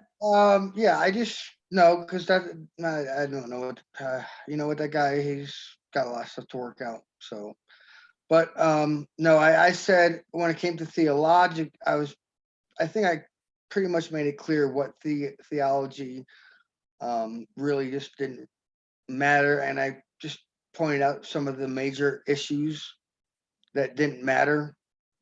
You know, these were just some overarching issues, and these are and I pointed these things out because I see people argue over this and try to make big blogs on it, and you know, Christians argue over these things all day long, and it honestly doesn't matter when it comes to salvation. So what is the, if you had to, because I'll say, I'll piggyback on that, because I'll say that the major thing for Christianity to me is John 3:16, and for God so loved the world, he gave his one and only son, whoever believes in him shall not perish, but have eternal life. I feel like that's the overarching message from the whole Bible. But a lot of times people do like to go off and say, well, how come Calvinists say this? Or you've got people over here, say Methodists saying that, or Baptists or Catholics. All of these people have their different interpretations. And C.S. Lewis kind of put that together in a really nice way. And he said, there's many doors in the room, and people need certain sorts of practices or sex, and SECTS, not the other. And so he said that there's lots of doors in the room, but it all leads to Jesus. And I think that's kind of a nice way to look at it. I mean, right. I mean, as long as you're not preaching a different gospel, as it says in the Bible. In other words, a different way to heaven. Is there a different way to heaven? That's really what matters in the end. And then, well, Catholicism, I don't care. You know what? Blender Ravenhill is offensive. I'm offensive if they're not saved. Well, thanks for having me. I'm going to get going, but thanks again for having me, and thanks to all you guys for the conversation. Yeah, well, thank cheers. you. And I'm not attacking Catholics because I'm singling them out, and I don't hate them. I don't hate anybody, but anybody who if you're go and return to, well, a lot of stuff that they do wrong, that's just wrong, and you can't do that. So there is no way, because I won't even get into that here. If you think I'm wrong when I'm saying, just read what Leonard Ravenhill has to say about that, and he was trust me, a great man of God who passed away in 1994. But yeah, just there's just okay. Are you counting on Jesus? Are you doing things that are explicitly against the Bible? Otherwise than that, I mean, are you making up man-made traditions that are against the Bible? Everything else, Calvinism, Arminianism, I don't care, really, honestly. I mean, do you love the Jewish people in Israel? That's what matters to me. Basic things. Okay, I never said anything about whatever weeds he was getting into with this and that, and I think he talked about baptism and some other stuff. Okay, I'm not going to even get into that here.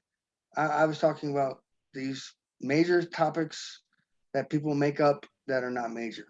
Okay, is Jesus your Lord and Savior first and foremost? All the other stuff can be built upon, but Jesus said himself, look, basically, he's the foundation. If he's not your foundation, you're done. So I hope that helps.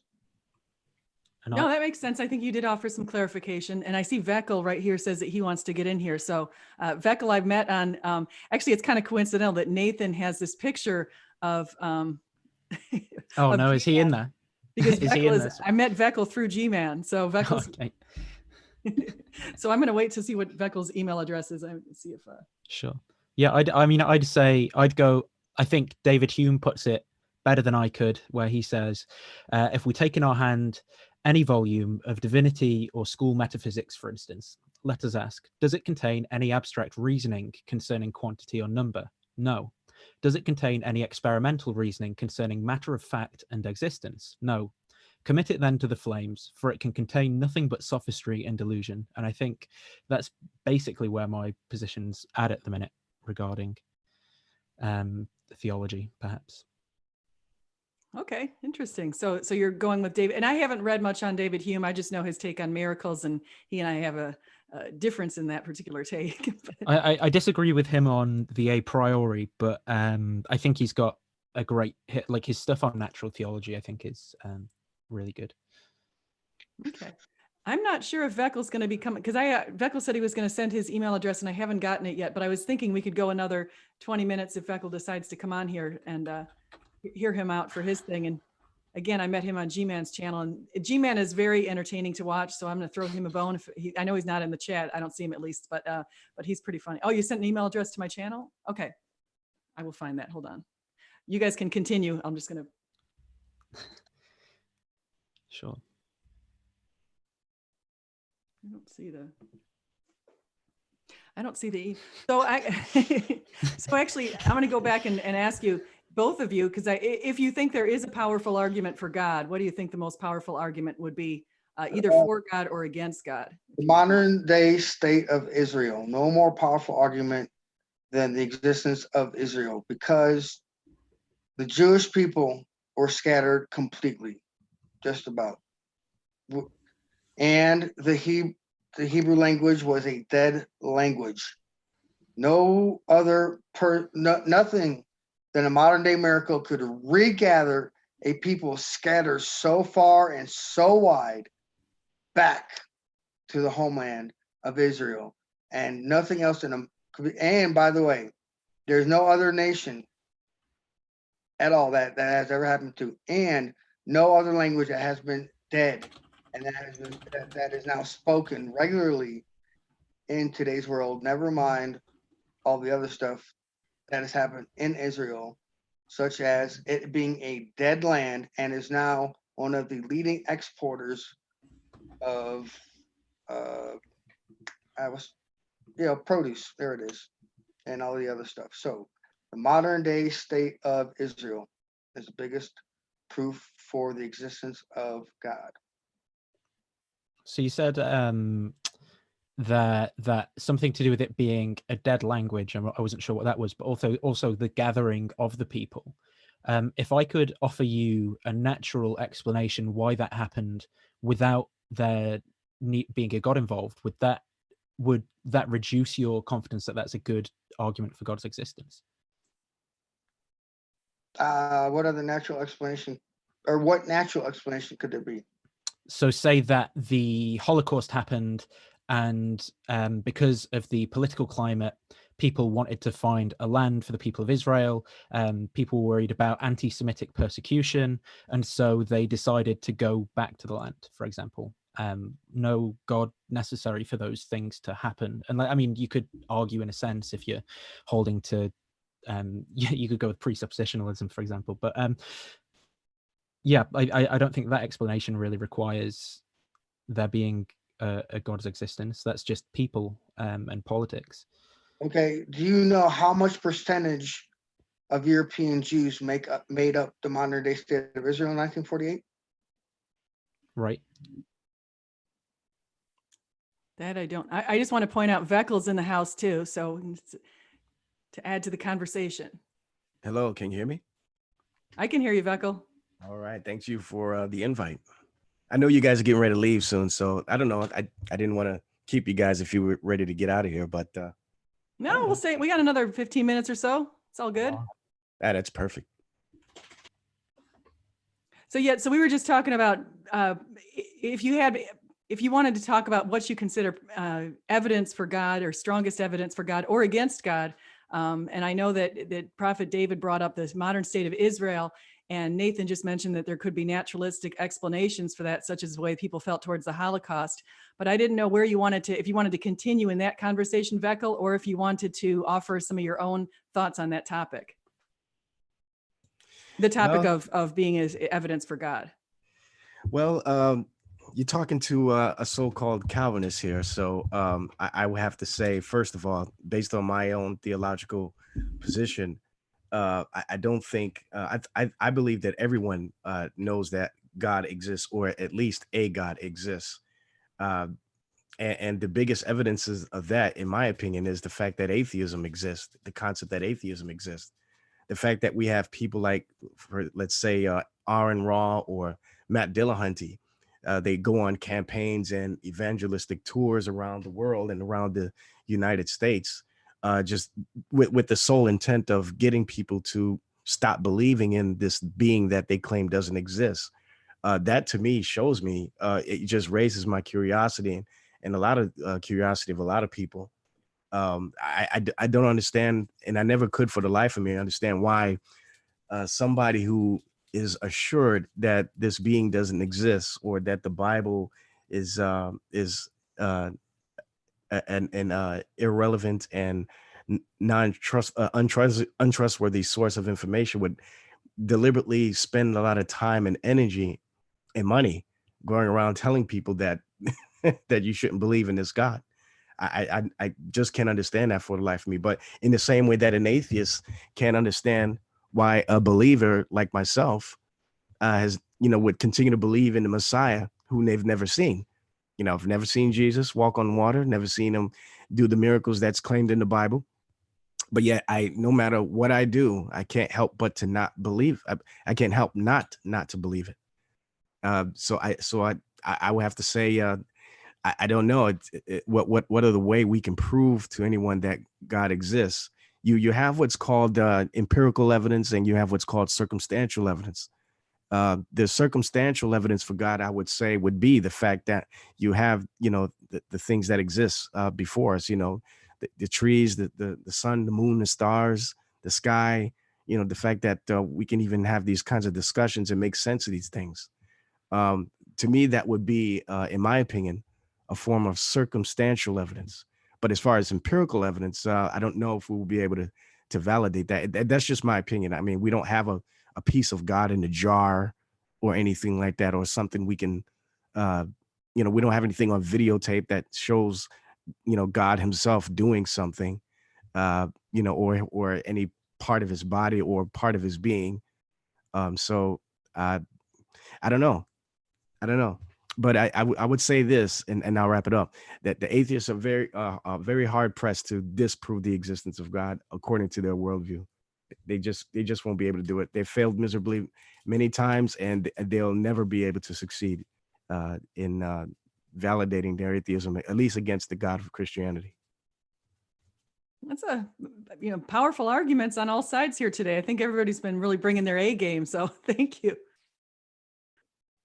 Did anyone want to comment on that, or I'd want to comment. I don't think that atheists like Matt Dillahunty and Aaron Raw, I mean, they consistently say their position is that they lack a belief in God, not that they're saying that there is no God who exists, which does make me question, how familiar you are with their kind of arguments and positions on things. But then let's say we talk to, and there's plenty of videos, for example, of people talking with Muslims where they say, I just look at the stars, the tree, the moon, the sky, my kids, and I just praise Allah. But that doesn't lead you to believe in Allah. You're a Christian, and I wonder why. Why do you think that that's a bad argument when they say it, but it's a good argument when it's said by the Christian? Well, because the atheist is coming from a worldview where there's no purpose for existing. There's no reason why you're here, and there's no ultimate destination. You're here from out of a cosmic, gigantic flatulation that took place in space billions and billions and billions of years ago, and then after you die, bam, you don't know where you're going afterwards. So from there, we're just, you know, and in between, all we are is just a bunch of meatballs floating around on this gigantic meatball or mud ball, and we're just a bunch of meat and chemicals. And I don't understand how you get things like science and logic and rationality and morality and all these kinds of things from that type of worldview without having to borrow from another worldview. Now, whether or not that worldview that you're borrowing from is Christianity, that's a whole different subject there. But you definitely don't get that from atheism, from the idea that we're just here with no purpose, no destination, no reason, no meaning, and we're just a bunch of bunch of flesh bags, you know, with mixed with chemicals. How do you get all these kinds of things from that? And so I would say that if the atheist is going around telling people that God doesn't exist, well, they can say, well, the reason why we're telling people that you should stop believing in this God is because you got passages like 1 Samuel 15, where it tells, you know, God commanded the Israelites to kill all the Amalekites, including the babies. Okay, if that's your reason, so what? But that's very subjective, because all you're doing is basing it off of some misunderstanding of the text. But outside of that, I mean, what do you have to show us? Because first of all, you don't have Christians going around telling people that we should kill babies. In fact, we're at the forefront of the fight against abortion. You know, not saying that there are no atheists, but so I'm just saying, I would say that the onus would really, and this is my opinion, the onus would really be on the part of the atheists to disprove the existence of God and to validate their worldview. That would be my claim. So I'd say if, and it's not my position, but for the likes of Matt Dillahunty and Aaron Ra, where they're saying that they lack a belief, the burden of proof is actually on the person who's asserting that there is such a thing that exists to show that it's the case. I'd say with regard to I slightly disagree, but okay. Now, with regard to there being like no purpose, reason, or meaning on an atheistic worldview, that's not true. Atheists do say that these things exist. They're just saying that they're relative to us. But as we don't have any point of reference outside of our own conscious experience, that's kind of irrelevant, because it is still real to us in that sense. They're saying we do have this experience of morality and we should still pursue it. And I think a lot of the time saying just like it's just chemicals, it's just this or just that is really rhetorical. But I can, for example, imagine a unicorn in my mind, but it doesn't mean that the unicorn exists in reality. There are these things that are a product emergent from our mind, and morality could be one of them. I happen to be a moral realist, but it could be the case that it is just an emergent property, and that wouldn't make it any less valid or real for us to pursue those things, just because we could conceptualize it as irrelevant to the planet Pluto or something like that. We're not the planet Pluto, we're us, and we have to deal with the way that our experience manifests itself. Well, when it comes to the atheists claiming that they have a lack of belief in God, I see that's one of the other things that I find frustrating with dealing with atheists on the internet nowadays, because it seems to me every few years the atheists, at least the ones that I encounter, seem to want to try to hijack the English language and try to make attempts to change the definitions of words. At first, atheists, according to certain sources from back in the 80s and even up to the early to mid 90s, atheist was actually the affirmation that no God or gods exist. That means that this is an assurance and a positive claim that God does not exist or a God does not exist. But nowadays, we hear atheists saying, and I think they're doing this because now with the advent of the internet and people sharing information and knowledge with one another, atheists are finding themselves in a position where they can't really validate their atheistic claims against the non-existence of God. So now they changed it to the lack of belief in the existence of God, which in my opinion is very honest, because atheists cannot disprove the existence of God. And that gives me to my other point that you brought up too, about the onus being on the atheist or on the theist.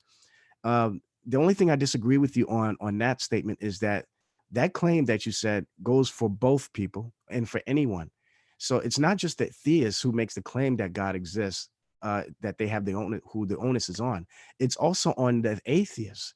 If an atheist is making a claim that no God exists, then he or she has that onus on them to validate their claim. See, so that's another one of these things that the atheists try to do with Christians or any other type of theist, is they say, you're the theist, so therefore, by default, which is wrong, you have the onus on you to prove that your God exists. No, no, no, no, no. It doesn't work that way. In any type of debate that you have with somebody, okay, whether you are theist or atheist, any type of positive claim that you make automatically places an onus on you to validate that claim. So even if you are an atheist and you don't believe that God exists, okay, that's fine if you say you don't believe. But if you know that no God exists, if you say that the God of the Bible does not exist, bam, you have the onus on you to validate the claim. It's really that simple. And the same thing goes for the theist. If a Christian says, bam, God exists, they have the onus on them to prove that God exists. It's really that simple. Yeah, I agree. If they were saying the God of the Bible does not exist, then that's a claim where they have a burden to support why they've reached that conclusion. But when they're saying that I lack a belief in God, then the only burden that they have is to describe their own mental state, their own propositional attitude towards the world. So you could say, no, you don't, you're lying, or something. That's their burden, but they're not making a metaphysical claim about the way reality is. The burden is on the person who's saying, no, this is the way reality is out there. Yeah, that's one of the things that kind of frustrates a lot of Christians, actually. I would say predominantly, I'm not trying to pick a fight with other Christians here who don't hold my position, but it seems to me, in my view, predominantly with a lot of the non-Calvinists, or I would call the Arminians, the people who don't take the position that God predestines people for salvation. It seems to me that sometimes I see a little frustration in them when they're having discussions with atheists or other non-believers, and they seem to kind of put this extra burden upon themselves to try to convince people that God exists and that Jesus Christ is the Messiah. And sometimes I see a little frustration in them where they resort to either name calling or just flat out cursing the opponents to our faith out. but with my position, and again, I'm not saying that I'm better than any other Christian, whether they're Calvinist or Arminian. But I have a position now where the weight is off my shoulder now, where I can have these kinds of discussions with non-believers, and I can do the best I can to validate the Christian faith and historical claims and so on and so forth. But that doesn't mean that those words that go out of my mouth and into the ether are going to be powerful enough in and of themselves to convince the atheist or the non-believer. See, so from my position is that it's solely on God's grace and God's power to bring that person to faith. So you can have the most verbose and intelligent Christian speak the most eloquent words, use all kinds of syllables and polysyllabic terms, all you want to an audience, but not reach a single one person. But yet you can use a 5-year-old person who can preach in utter simplicity the power of the Holy Spirit and who Jesus Christ is, and bam, they could bring a whole bunch of people to Christ. And we've seen it happen before, and that's just the way it is. So can I choose to repent and follow God then? Can I choose to do that? Well, you're asking me as a Calvinist? Well, I'm asking you as you, like regard. He'll say no, I'll say yes, but tomato. So. Right. Yeah, and again, and like what you said earlier, David, before I came into the room, we're all brothers in Christ because the gospel that we share is the same, that Christ died on the cross for sinners, and that is through him and him alone. And what he did on the cross is how salvation is attained. So it's now whether or not you believe in predestination or free will, that's a non-essential issue. Nobody's going to go to hell for believing in Arminianism or Calvinism. But if you're asking me personally, I would say, no, according to what I see in scripture, the only way you can repent according to God's standards is by the imputed righteousness of Jesus Christ. So if 2 Corinthians chapter 10, Paul gives 2 examples of repentance. He talks about a worldly repentance and a godly repentance. And the godly repentance is what's going to get you saved, or at least it would be the evidence that God has done something in you in order for you to get saved. So can you get saved outside of that by you repenting? Well, yes, but the repentance has to be according to God's standards. Actually, I agree with him for the most part on this. Is that because Jesus said, repent and believe. Right. And the repent comes from teshuva, the Jewish root teshuva. So you have to turn away from the world and say turning to God. That's you. That's an act from you, not an act of, we're not talking works. That's from you. In other words, you make the choice. I'm going to turn away and turn to God. Now that's not an act from us, obviously. And like he said, I want to hit up something he said. About the 5-year-old versus somebody preaching a greatest eloquent message, because in the Bible it says Apollos planted, I watered, but basically saying God gets all the glory for it. It's all God. It's all the grace of God. Yep. So I completely agree with what he said on that. So yes, it is. You have to repent, and it's nothing. I can't do it for you. He can't do it for you. You have to make the choice yourself. And then notice the way that Jesus said it. He didn't say believe first with all the empirical evidence that you get, and then make sure that you make sure that we know that God created every single planet out there, every star system out there, that he that God is the author of every tree and every bush and every rock. No, he said, repent and believe. That's the order he put it in. Well, I want to ask Nathan. Nathan, are you an atheist or? I'm agnostic, but I think I'd say I really don't want to go to hell. So, but I myself, Okay. I can't choose to follow God here. So, God's obviously willing on your systematic doctrine that I not be, I might just be a vessel of wrath, Esau I have hated. And I'm wondering then, so if you're trying to convince me of the truth of Christianity, are you going against God's will in that sense? Wait, what was you? Oh, go ahead, David. Oh no. I was just listening. I was just convince you the truth. I mean, he wouldn't. It doesn't go against Calvinism. I mean, Calvinists go out there and evangelize. Let me ask this question, because I see John Lloyd did a super chat. I want to say thank you, but he has wonder who is willing to kill or murder another human being more, a Christian true believer or an agnostic atheist? That's a really hard question. So that is a hard question. Throwing it out there. What does he? What does he mean by Christian true believer? Because I consider myself a true believer, but I would never like a Christian who's a true believer, like not a probably what they would call a cultural Christian, like someone who just is Christian purely because they're born that way, but they don't really follow Jesus. I mean, I'm a true believer. No, but I mean somebody who follows Jesus. So I follow Jesus. I'm a true believer. So it could apply to you. So would you be more? So what is he? I'm trying to figure out what he's trying to ask. Because killing. No, he wants to know which is more likely, according to this is from John Lloyd. He said, which is more likely, a Christian or an agnostic? And the Christian would not just be a cultural Christian, but a Christian who's a believer. The answer is really simple, but go ahead. I mean, I don't mind one. Well, shoot, man, I'll probably get into this now. I don't really care. I don't mind killing. Killing and murdering is two different things. Amen. All right. I'm a soldier. I went to Iraq. I took lives and I killed, and I sleep fine at night for it. Amen. Okay. I kill lives to save a life. Is there something wrong with that? No. Read Romans 13. Amen. What's it say in Romans 13? All right. Basically, I was a sword for the government.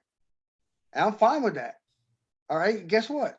Even Jesus tells us to go and buy a sword if I have to. Why? In defense, self-defense. And you know what? I'm gonna tell you straight up. Somebody tries to kill my family, guess what?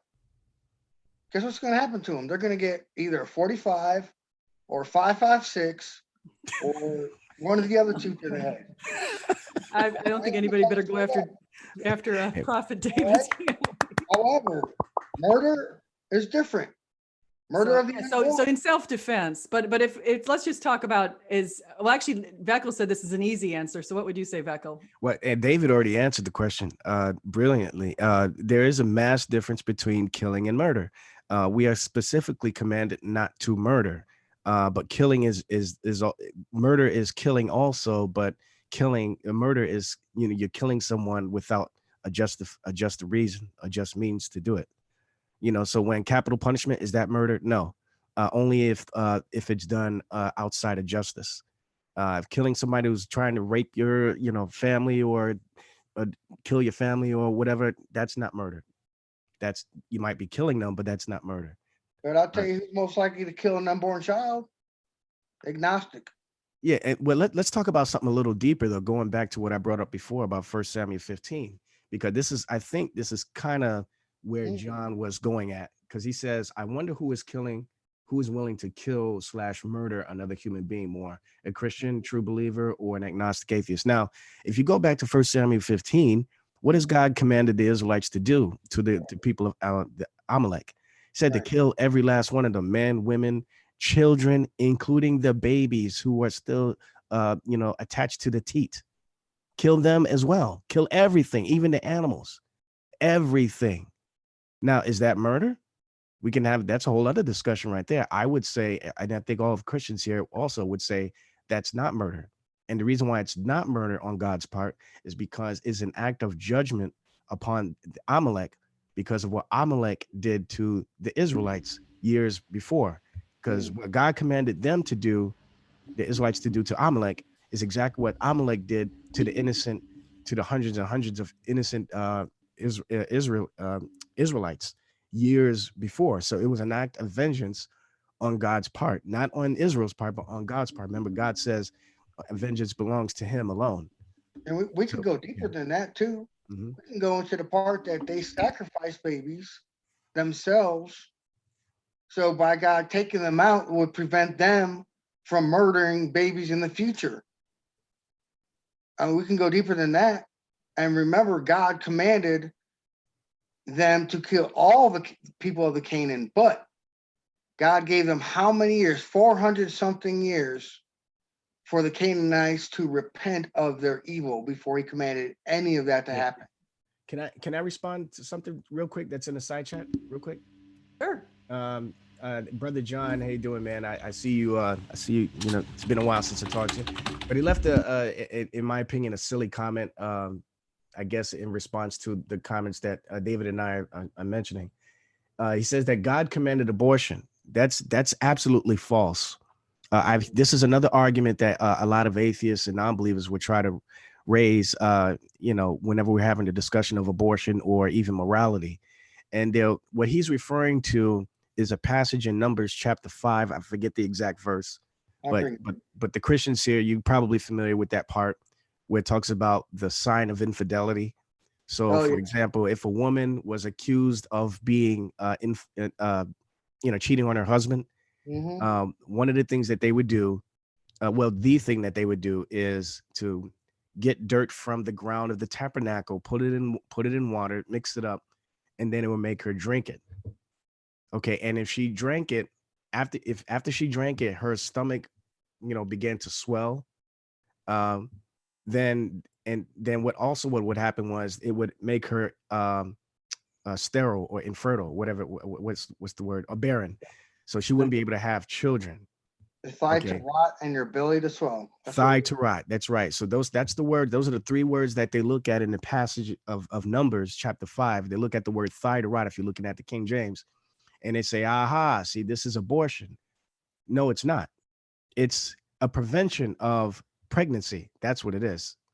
It's Let me not an build on abortion. these questions because I think this kind of it's kind of related to what John asked, but it's gone off on a different angle. I wanted to ask something that carries some of this back. So you guys mentioned capital punishment, and I see some other people mention abortion, and I distinguish those by this in this way, as I would say, with capital punishment, you're essentially killing a person who committed some crime against society. But in abortion, you would be killing an innocent person. And so my question to you guys is, or some people would say killing is wrong altogether. Some would say, well, killing for capital punishment is correct. However, killing in the case of an innocent baby is not correct. And then there's even people who would say that capital punishment is wrong because you're killing a person. However, feel free and abort them. So what do you think about that? Can I come in on the point that I think it's interesting how, so the question was, who's the most likely to murder or kill, atheist, agnostic, or theist of some sort? And I think the answers here have almost been a kind of demonstration of that, because we actually saw, going to Samuel here, that people who hold to a particular ideology which does justify killing in certain circumstances are going to use that theology then to justify killing in those circumstances. And this goes against atheism as well. So say like communism or various ideologies which pass up the world into black and white, and where people are pot committed to them, will justify murder. And I think we've seen that in the theist answers here, that it becomes killing when God commands it, and it's like, how do we know it's the case? But when we think we have a divine message that's telling us to do it, it's justified. Whereas as the agnostic voice here, I'd like to say I think it's a lot more nuanced than that, and I'd go with the view that it's generally wrong. It's a bad thing. We want to avoid conflict. Now, obviously, there's going to be some cases where we can't, but I'm never going to think that I'm justified by some divine revelation in going out and killing people, because and that seems like a really scary way of thinking about the world, and that's something that puts me off ideology altogether, whether it be religious or atheist. Well, I would say this, unless I didn't want to jump, if someone else wanted to respond real quick.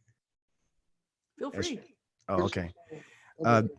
Again, as I stated before with the atheists, well, see, if you're an agnostic, then you're kind of in a position where you claim that you don't know if a God exists or not. But yet you have these positions against the Christian worldview that sounds functionally atheistic. So it sounds to me like, again, you're not able to, as an agnostic or atheist, to provide any real objective means for morality, or you can't really give an objective account for it. So an atheist, why is the non-theist unable to provide an account for morality? Because you you can, but not without having to borrow from another worldview other than your own. I mean, other than your own. I mean, are you familiar atheism, with? Sorry, I was just going to say real quick, atheism or agnosticism doesn't have any type of foundation to go back on to that would tell them that they shouldn't do this or that, or that this is good or this is bad, unless they're going from a worldview outside of their own. With Christianity, we have something that's external to ourselves. We have the nature of God, the law of God. We have the Bible that reveals these things to us, and we have, we have the revelation from God. See, but the atheist says, "Oh, okay, we're just bags of meat, just on a gigantic mud ball that's floating around in space, and we have no reason for being here, and there's no destination after we die." So if that's true with atheism or agnosticism, where the heck does all these other things come from? There, how do you get morality out of these things? How do you get logic and all these other things?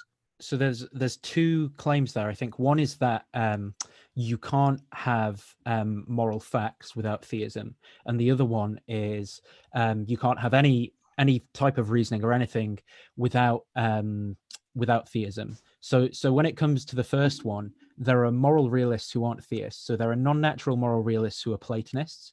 There are natural moral realists who would say there are moral facts and it's grounded in some undiscovered natural property. There are people. Yeah, so for example, there could be some natural property in the world that we have not discovered, but which is the referent of, say, Wait. You good or said there bad. could be?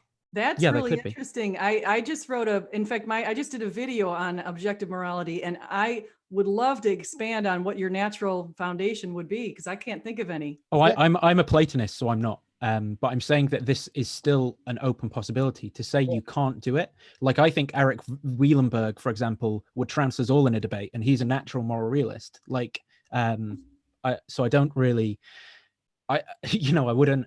I'd Well, be apprehensive to say there's nothing other than that, because there are very good philosophers who are natural moral realists. how come that I've never gotten a straight answer from any single atheist, agnostic, when I've asked them, what is your moral foundation? What do you base your absolute morals on? And I've never, ever gotten a single straight answer. I've gotten secular logic from them, but I have yet to get a straight answer. I'm like, what is your moral foundation? Right. What are your absolute morals that never change, never shift, ever, no matter what? Because I can point out to you just within the last 10, 15, even 5 years, where cultural and societal morals have changed. So I'm going to ask you the same question. What is your absolute moral foundations that will never, what are they based off of? I mean, that will never change as long as you live 70 years, 80 years. Let's just raise the bar as high as it can go. We'll go 90 years with the way modern medicine is going, maybe even 100 years. I mean, that no matter what is your moral foundation, your morals that your morals are based on, so that they will never shift or change? Well, for me, I'd say it's the good, and I'd say that the good is a non-reducible Platonic form. But I could just as easily say it's grounded in this undiscovered natural property called the good, which is just a brute fact, and that doesn't change. I could just say that and assert it, and I'd have just as much warrant as the theist does for positing What's God. good? No, So what not is your really. version of good then? Yeah, still big in the question. Good is irreducible, I'd say. What is your version of, see what I'm saying? I'm not getting a straight answer out of you. Every time I ask a question, well, I'm because for example, and this is how I'd oppose, say, the utilitarian, we could say good is well-being, but we can switch the question as per Moore's open question argument and say, well, is well-being good? And it's not a closed question, it's an open question depending no, on it is a circumstance. close question to me. You see, okay, thou shalt not murder, thou shalt not steal, thou shalt not commit adultery. Those will never change for me. Thou shalt not covet. Those will never change for me. I shall love my God with all my heart, with all my soul, with all my being. I shall love my neighbor as myself. That'll never change for me, ever. As long as I live. If I live 300 more years, that'll never change for me. You know why? Because that hasn't changed for thousands of years. But see, every time I ask a person like you that, I get a circular answer. I never get a straight answer. When I hear the word natural, I'm thinking that there is a strong possibility that these things can change, because if you are a naturalist, you're going by the way things change in your environment or your culture and stuff like that. There's always some kind of change in these type of things in the natural realm. So I don't understand how the position that you hold is not at its root any form of subjectivity. I mean, you have these are big words that I've learned from some atheists and Christians here, but you have what's called pragmatism, consequentialism, and utilitarianism, right? And all these words are usually thrown at Christians as in a way to try to, through some, attempt through smoke and mirrors and stuff to try to sound all intelligent, to try to intimidate Christians in out of a moral argument. But the fact of the matter is, when you really touch on each of these terms, they are still subjective at their root, because all you're saying is one thing says we determine something is good because of how it physically, how it makes people feel, how people feel to it, towards it, so on and so forth. Another thing says, oh, we say this thing is good because how it physically benefits this person, so on and so forth. And another one says this thing is ultimately good because it does the greatest good to the greatest number of people. But see, all these things are still subjective at the roots. They don't ultimately tell you whether these things are physically, they're naturally good or not. They still don't tell you the intrinsic nature of the action or words or whatever, or not, whether or not these things are good or evil. See, one person can look at a circumcision and say that is morally evil, while another one says that's morally good. Okay, and so which one of these people has it right? Is circumcision right or is it wrong? Is it moral or is it immoral? If you're talking to an atheist, the atheist, let's say, for example, the atheist would say it's immoral. Okay, well, what are they basing it on? Well, they could be saying, well, because look how the child is crying during the process. Okay, but that's a physical situation. That doesn't tell me the actual nature of even the intent in and of itself being evil or immoral. And that's what it sounds like to me where you're going. I forgot your name. I'm not looking at the screen right now. Nathan. Nathan. It sounds like to me you're ultimately rooting your view of what's good or what's evil based off of your own personal perception, perspective, or opinion. That's what it sounds like to me. Go ahead. Yeah, so I'd say there are, well, the first thing is to kind of clear up, I suppose, a bit of terminology and stuff. So I agree that a lot of people, when it comes to ethics, aren't familiar with the problem domain. And so I dislike it when atheists use something like consequentialism or some form of utilitarianism or something to describe their ethical view, because this is applied ethics. So applied ethics is how are we going to dictate our ethics for like given real world situations? Actually, it's normative ethics. Sorry. It's normative ethics. The idea of consequentialism, utilitarianism, or deontology. Right. Yeah. Sorry. But in terms of, we're not talking meta-ethically here about what the referent of the good is. Now, in terms of deontology, that does have an actual grounding, and that would be the maxims. So, for example, what the maxim which we could universalize without some kind of contradiction or something like that. So someone who could be a deontologist and an atheist, and they do have an objective reference for what they're referring to there. But what I was describing in terms of, say, there are people who are natural moral realists and they ground objective morality in the natural world. There are people who are Platonists and they ground, so they say the good is this objective form of the Platonic good, like the number one. The number one doesn't change over time, but it's this abstract entity. So I'm not arguing for non-realism here. I am arguing for what's called moral realism. No, I want to add on really quickly because I love this topic and I would love to have anyone back on here. We're not going to be able to go too much longer, but I'd love to have anybody back on here to develop these topics and just to have another free for all because I think it's fun. But I wanted to add something to that conversation, is this idea of, so you have normative ethics, which is speaking to deontology and saying you have a moral duty or a moral imperative to do what's right. And I think you're speaking to what that kind of thing is. And then we have utilitarianism, or the greatest good for the greatest number of people, consequentialism's greatest consequence. But the idea is those don't explain if God exists. The big question that you really want to answer is, does morality exist? Does God exist? And that can be answered through ontological means. And so you can't use the normative ethical framework really to answer the big question of if God exists. Yeah, we did go off on a little tangent, didn't we? Yeah. But that's one of the arguments that a lot of atheists, particularly one in the side chat right now, I won't say his name, he knows who he is. Every time he's in a discussion with Christians, whether about the issue of God existing, he always brings up morality. And his favorite passages are, and you know who I'm talking to. Okay, you know who I'm talking to. All right. He always brings up 1 Samuel 15, the babies. Oh, and then when you talk to him about slavery, it's always the same verses. Oh, Exodus 21, 20 verses 21, 21. Oh, Leviticus 25, 46. Oh, it's always the same exact passages every single time. And he's been answered these things over and over again. But yeah, I don't know. I mean, some people just love to be gluttons for punishment, I guess. I don't know. So he won't go to Deuteronomy where it's proven, where God proves that even though unfortunately they will have to be killed, that babies actually do go to heaven.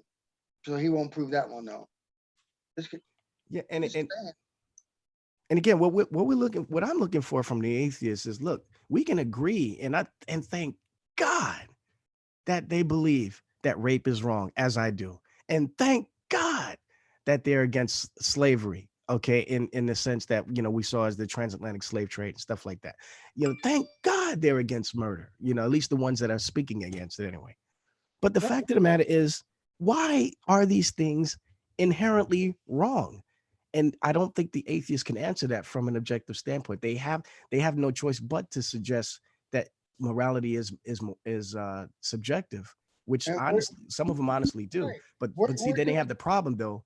The problem is that if morality is ultimately subjective, then they can't validate any claim that what anybody does is right or wrong. I mean, where do we get rape is wrong? Exactly.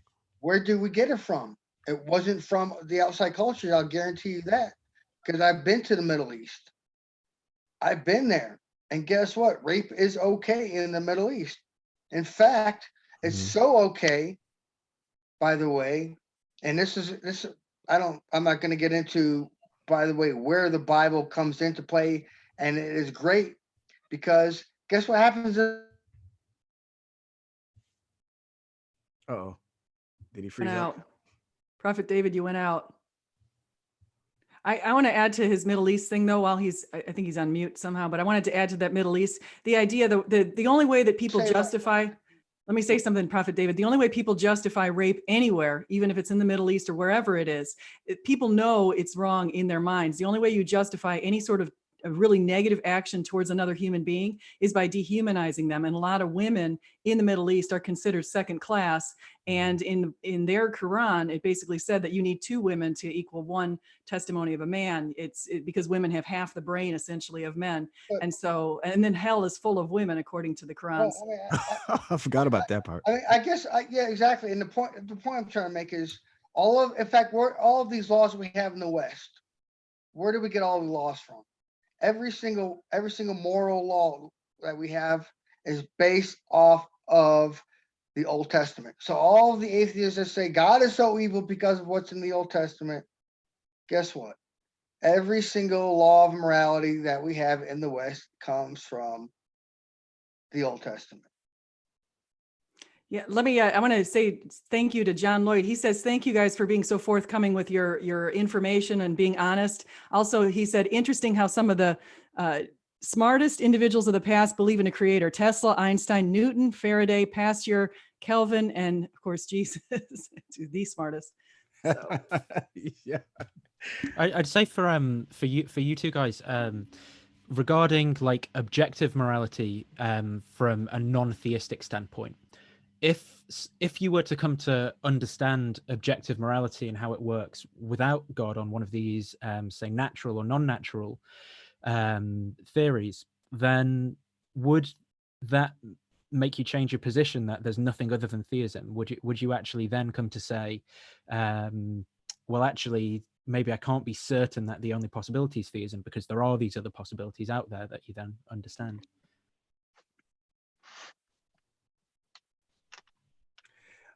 Did you want to go, David, or? Okay, I mean, so you're trying to tell me that that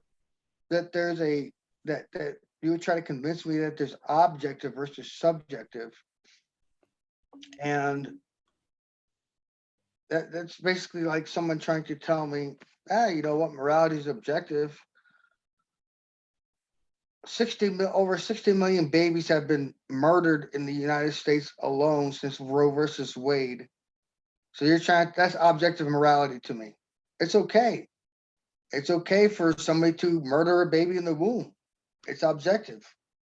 That Actually, alone right there will never. Objective, what objective morality is, and let me just, because I don't think that's what you're doing is you're pointing to a practice that people do, and you're I know, based that- on but- objective morality. well, you're just looking at the way people have applied morality. But the idea is so you have objective morality basically means it's objective if we have moral values and duties that exist apart from human opinion on it. So for example, if I were to say that we have the human duty to follow the golden rule, and it's been found that that's actually culturally universal.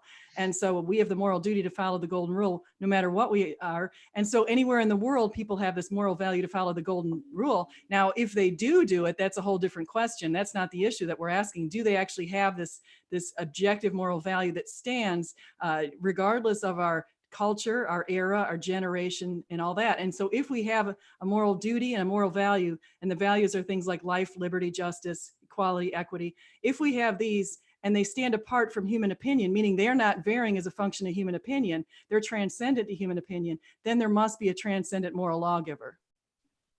Correct. Now, I'm just trying to point this out as an example, though. I mean, I can go through history and point out where, hey, you know what, killing babies, in fact, sacrificing babies was a good thing. Well, that's the thing. People have done horrible things, but that's not saying that the standards have changed. The standards have always been there. It's just a matter of us trying to match our bodies up with those standards. By God, right? God is the object, is the moral, right? Exactly. But across cultures, like you just said, it's not always been the same. In fact, still not the same across cultures, depending on what culture you go to. So it is not a universal thing, such as sacrificing babies is still not, it is not universal. You know, go to, I don't know, Southeast Asia, guaranteed. Go somewhere else. I can't think of all of them off the top of my head right now. Well, And sure. Go into the Amazon rainforest, and there's a tribe there that actually kill babies if they're born with any sort of birth defects. They say they don't have schools, but that's not saying they're doing anything right. The idea is they're not meeting the standard. So it's not, it is not, but I'm just, so I'm bringing this into the American culture and the American way of life now. People don't look at it that way, but so I'm just using that as one example of so-called objective morality that is not equal. I mean, I can go into anything. Okay, women's rights. Okay, how about that one? All humans are created equal. Really? Go to the Middle East. I guarantee all humans are not created equal there, even children. Any children born with birth defects, they look down on over there. No. But what you're doing, Dave, is you're looking at people's views, and you're somehow conflating this idea. The idea is we have a standard, no matter what people say about it or live up to it. Right. I get what you're saying, though, but I'm just trying to use examples. Well, yeah, you can go around the world and find some egregious activities anywhere. I mean, for sure, there's lots of people aren't living up to the standard. Morality is not the same, basically. So you'll never convince me that the morality is, you know. I'm not trying to. That's the thing, is I'm definitely not trying to say that people act all moral and people are all following the golden rule. What I'm saying is we have these moral values and duties, and then we have a bunch of people. Sometimes people follow them and sometimes they don't. Right. I mean, I was trying to use examples for him, is that, okay, well, what if I can prove otherwise? And I'm just trying to use examples for him. Why? Oh no, yeah, but this isn't within the framework of subjectivism. I'm saying this would still be objective, but if it could be shown that there were objective morality without a God, then would you revise the claim that it has to be grounded in a God? I don't even agree that the golden rule is the same around the world. I disagree with that point wholeheartedly, and I'll disagree with it vehemently. But then that sounds like you're not a moral realist. Then, if I am a realist. That doesn't sound like he is. Because they have their version. The Bible is the only way that says, you know what, I'm going to love my neighbor, no matter what they do. They don't do anything. In other words, I'm going to love my neighbor as I love myself. See, all around the world has their version of it based on the actions of that person. Yeah. The Bible has the platinum rule. So I want to say thank you, Jesse Camping, by the way, who just threw out a super chat. Let's go to Veckel and see if Veckel wants to add on to this.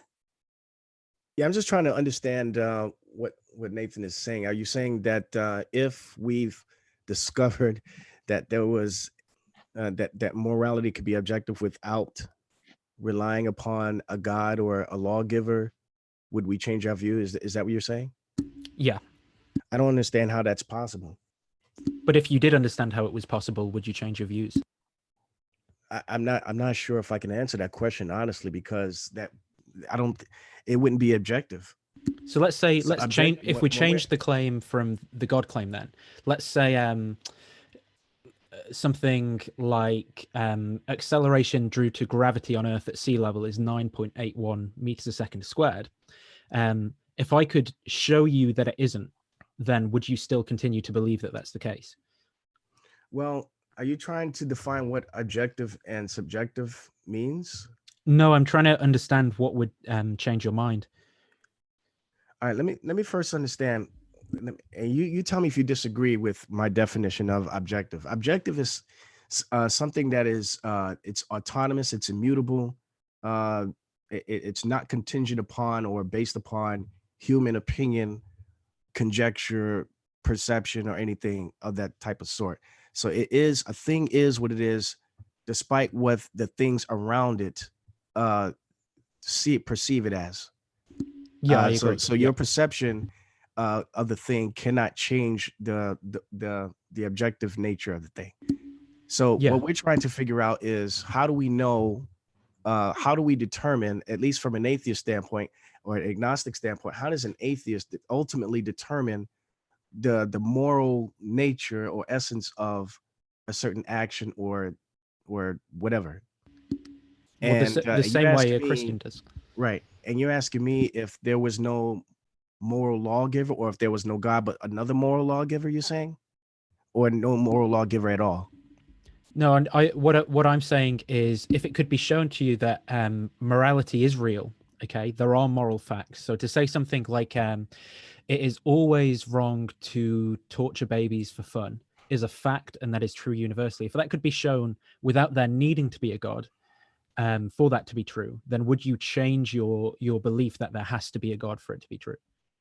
I'm still a little confused with that question. I don't, without a moral lawgiver, I can have all kinds of opinions about a thing all I want, but I don't think philosophically, I don't think that we'll be able to get away from the intrinsic nature of the thing. Well, are there objective natural facts about the world? So say like the wavelength of Like 2 certain + 2 colors of = light. 4. Yeah, things like that. And again, those are separate categories, though. Yeah, they're Like separate just categories, because, but yeah, I so suppose what I'm I trying can't to. say that rape is right because 2 + 2 = 4. If that's what you're asking me, I don't understand. Yeah, and I'm not saying that moral facts are mathematical facts. That's not what I'm saying. But I'm saying, would you revise your beliefs based upon a different explanation that provided you everything that you're saying that the explanation has to account for? I'm sorry, man. I don't know if I can answer that question intelligently, because I don't understand. Maybe I don't understand the question. So I don't think you can. You have to have uh it has to be revealed to you the intrinsic nature of the thing. And I think the only other route outside of a moral lawgiver is some form of some form of subjectivity, whether it's utilitarianism, consequentialism, so on and so forth. I understand that that's your current position, but I'm saying in this hypothetical world where you do understand, Oh, well, and we could get into that, but I'm saying in this hypothetical world you understand this natural theory and right. you agree that it explains morality and makes it objective. Well, Then would you revise your beliefs and say, well, it doesn't actually need a God because it could be this other thing, or would you say that doesn't matter, that explanation? well, hypothetically, then I think I'd be thinking like you as an agnostic then, or an atheist.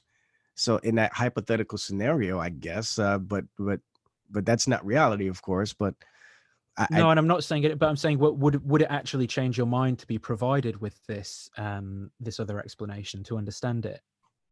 I I I guess in that hypothetical scenario, but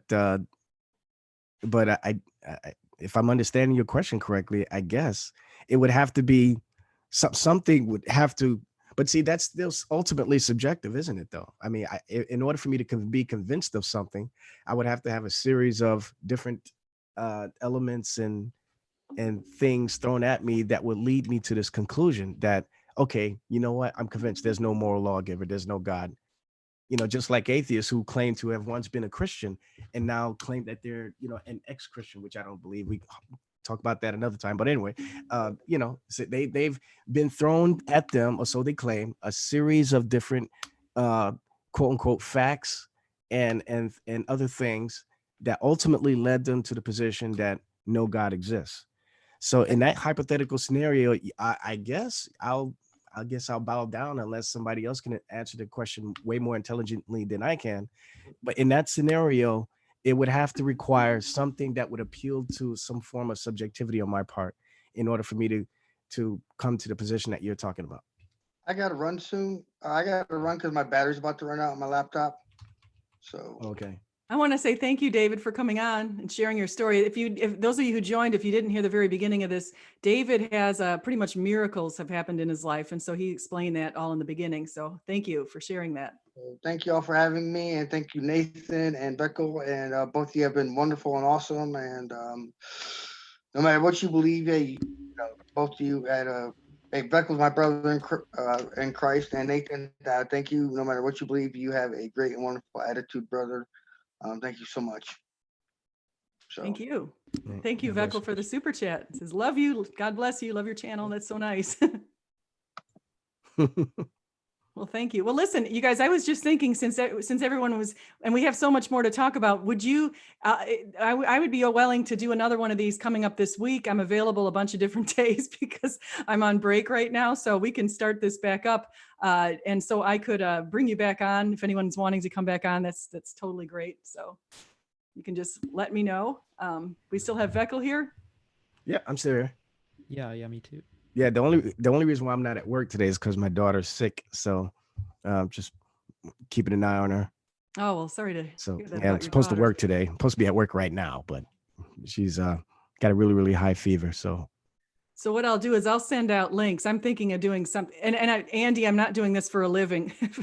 If I get money and this type of thing, I'm going to donate it. So that's basically where it goes. YouTube doesn't, I haven't even made enough for YouTube to pay me. So put it that way. It's very little. Yeah. Like he's right. It's McDonald's. It's not. That's for right. any- If you do the super chat, right? YouTube still takes a great percentage, right? You don't get the entire, like, let's say somebody sends you $50 in a super chat. You don't get the whole 50, right? I don't know. Actually, I'm not sure exactly what the percentage is. I forget, but you're right. They do take a percentage, but I do appreciate you guys for all this good stuff. Would you guys want to close up, maybe mention some closing arguments or positions or thoughts that you have? Sure. Do you want to go, Veckel, or do you want me to say something? Or Sure. Yeah. I'll close out. Well, first I want to thank Nathan for being so cordial in this discussion. It's appreciated, and hope I wasn't too aggressive for anybody here. But and also Sister SJ, thank you for opening up the panel for us to come in. Love your channel. So Oh, thank you. I want to ask you real quick before I close out. The title said that you had an interview with Dr. Brown. Did I miss that part? No, here's what happened. So I had scheduled it with this guy called Joel, and Joel is my friend on Twitter. And so we scheduled it, and he even, Dr. Brown even tweeted it, but Joel had scheduled it with him. And so we think there might've been a mistake with timing because Dr. Brown did tweet it yesterday. He retweeted my tweet when I put it out there that we were going to talk today.